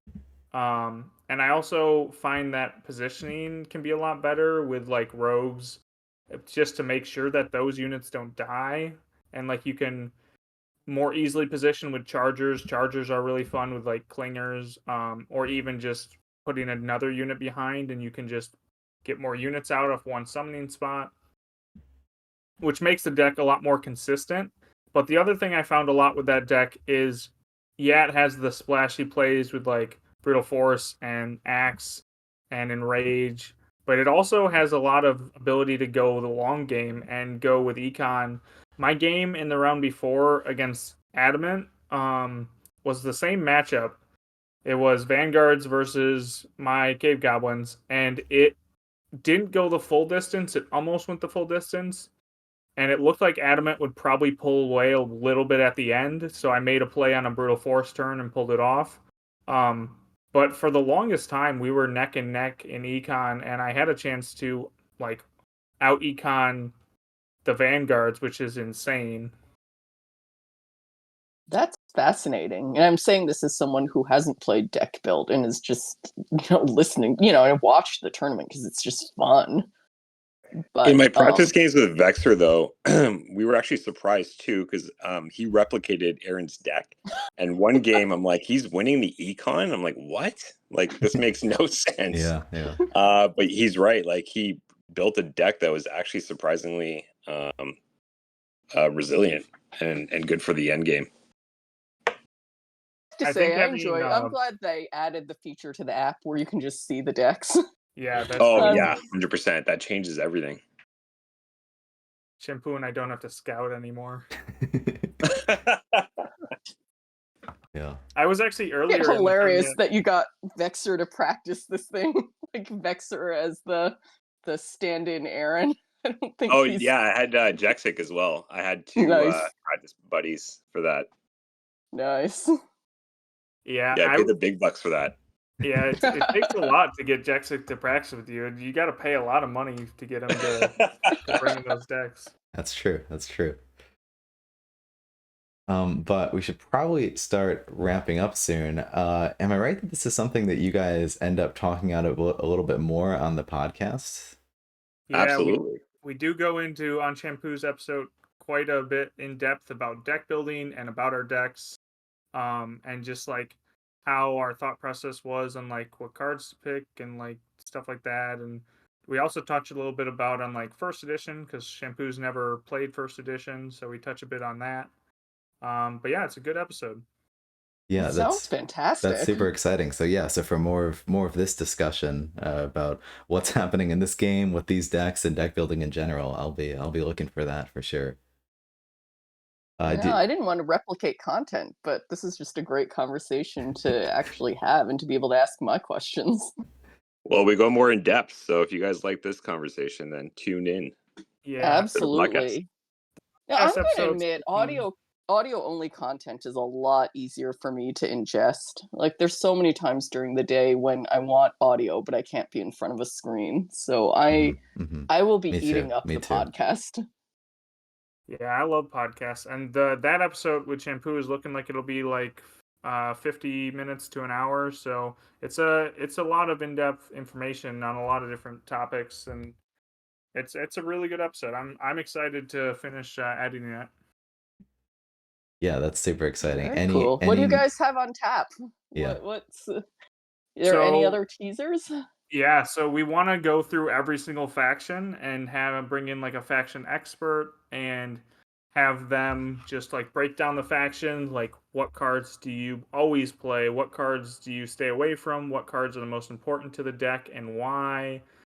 So we get a little bit in with that with Prophet in one of our episodes on High Elves, but we're also looking at bringing in a couple other people. We were talking about maybe bringing in, and we haven't talked to them about this yet, so who knows if they'll say yes, but we're talking about maybe bringing in Watered to talk about a deck or two, or bringing in like Vexer to talk about like Swamp Orcs or something like that. So just some ideas for future decks. We also, in our episode with Joe, go into the stats of Summoner Wars. So Ooh. if you want to know, I love statistics. if you want to know the behind the scenes stats of like how each deck is doing, we go pretty in depth of like, hey, this deck is this deck's worst matchup, and there's some surprises on there because Joe will ask Jaxic and I a couple of questions of like, hey, who do you think like High Elves' worst matchup is, and we try and guess them, and some of them we guess pretty well, and some of them we're very surprised at the answers. So Wow. Interesting. I'm excited for that. I'm a nerd for Me statistics, too. so Oh, look, everyone here is like stats. Joe also teased to us that he would release a bunch of stats when we drop that episode, so you'll have the actual stats to look at while you watch it. So okay, good stuff. Yeah, and any news on when we can expect the first episode and where it'll be posted? so it's gonna be posted basically everywhere. We're planning on posting to like anywhere you get your podcasts, Spotify, Apple Music, basically anywhere that you would normally get a podcast, it'll be there. And we're gonna probably post the first episode in the next week or two. We're waiting on a couple things to fall into place on like our logo and a couple other aspects. And then we'll be posting every other week. So every other week we'll drop an episode, and sometimes we might have like random episodes that we do potentially because of like a new tournament or something that we want to cover that pop up and go out of our normal schedule. But for our normal schedule, it'll be every other week. Awesome. And the name of the podcast is Discard for Magic, because I tell you what, I spend more time in my turns looking at what to discard for Magic than anything else. So I think that's a crucial part of the game, and especially a crucial part of playing each faction, because if you don't know what to discard for Magic, you're going to have a hard time winning that game. Can Oh, I I love request it. something, Aaron? Sure. Can you make sure you kind of, in your expert opinions, to discuss which cards they discard? Because I'm always curious on that too, in terms of how many, how frequently, and which cards in each deck do you favor in terms of your discards? That's the plan. We go over that in Prophet's episode, which is already recorded and edited. And he talks about with High Elves, like what he discards, which like arbiters he keeps the most of, how many he goes into that much detail. He also talks about which champs he plays, which events. He talks about when he plays them, what matchups, and like how some of them are matchup dependent. And he goes into a lot of detail about how he's been so successful with the High Elves and just been the expert and dominating with them so far. So Nice. Yeah, looking forward They're to going it. to make the competitive community so much tougher by doling out this information that was previously carefully guarded and hidden from us by the app UI. It's really difficult to watch high-level games and track the discard decisions, and I think that's one of the things that I know held me back for a long time, just kind of not knowing what discard mistakes I was making. So I am really, really looking forward to this, and also terrified by the new generation of competitive players you guys are going to produce. And Aaron, I'll do Vanguards in 20 seconds for you. Citadel, Archer, Valnut, Jacob, and Heal. Those are your discards. That's it. Next episode. Shampoo, we might have to bring you back for Vanguards. There's a couple really good Vanguards players. Maybe we'll have to bring a couple of you guys on, because people don't know this as much, but I think my most terrifying matchups against Vanguards, Watered's very good and has some great games against me, but he never beats me as handily as Lazit. Always just dominates me with Vanguards, and I just can't. I don't know. I can't deal with his Vanguards. They're so strong. Just pick Savannah Elves. Yeah, true. I should stop playing Fungal Dwarves and Fallen Kingdom and just pick Savannah Elves and never lose to Vanguards or the Fallen Kingdom for that matter, ever again. I'd definitely be curious to ask like different players that love Vanguards how much they end up using the Citadel Archers, like how much Watered does that, and some other people. Does use them occasionally. You know, like once or twice. Used to be a proponent of using them. Watered is definitely one of the biggest proponents in the Discord whenever people talk Vanguard strategies. He has a distinctive discard strategy. I mean, Watered's a very dominant player. I find he's more aggressive in terms of discarding versus other high-level players. He's definitely, in the games I played against him. I'm still a little in disbelief from the Tournament of Champions that happened forever ago when Watered was 1 or 2 rolls away from going 7-0 with Vanguards. Like, absolutely insane. Yeah. That is impressive. Absolutely. People sleep on Vanguards. Yeah, that's why I don't think they need any more buffs at the moment. Like, I don't think they're top tier by any means, but I think they're comfortably in the tiers now. Whereas before the change with Sarah, they were not in the tiers; they were below the tiers. Yeah. Aaron, did you not see my tier lists? I have them as well. I did see your tier list. They need a buff. Give them one more buff. Nope. I know.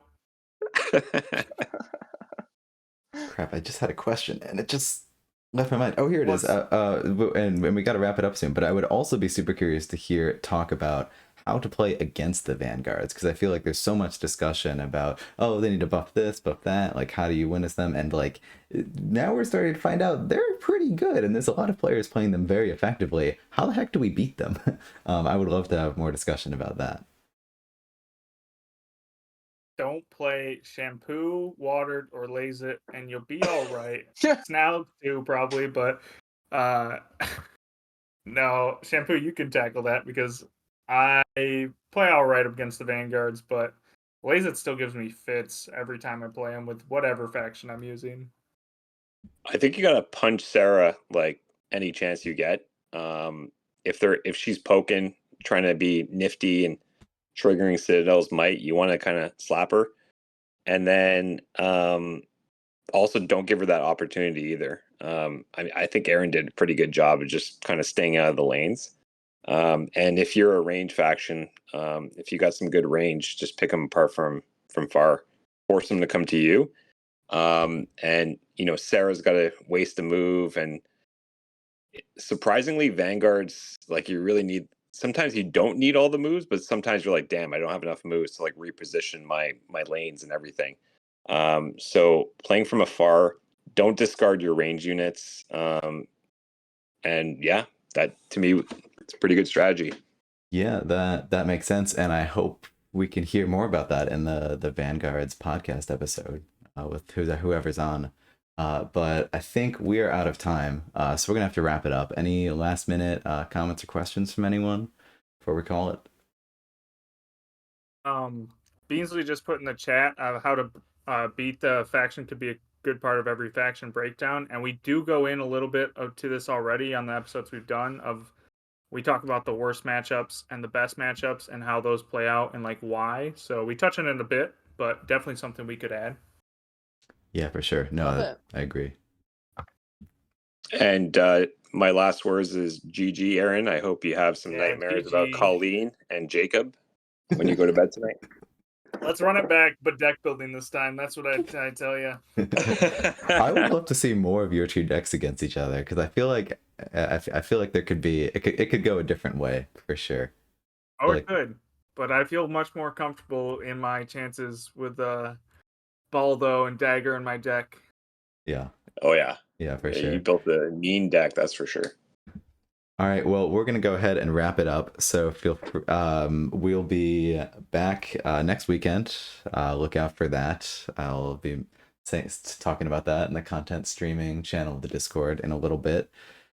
And yeah, if you're interested in coming on a Scuffle, like we're just all about having everyone on that we can and just playing a fun game and chatting about it. This has been so much fun to chat with you guys and just get to know you a little bit better. Thanks so much for coming on. Yeah, appreciate you having us. Thanks for having us. All right. Yeah. Well, I will see y'all later. Thanks for tuning in. Bye. Take care.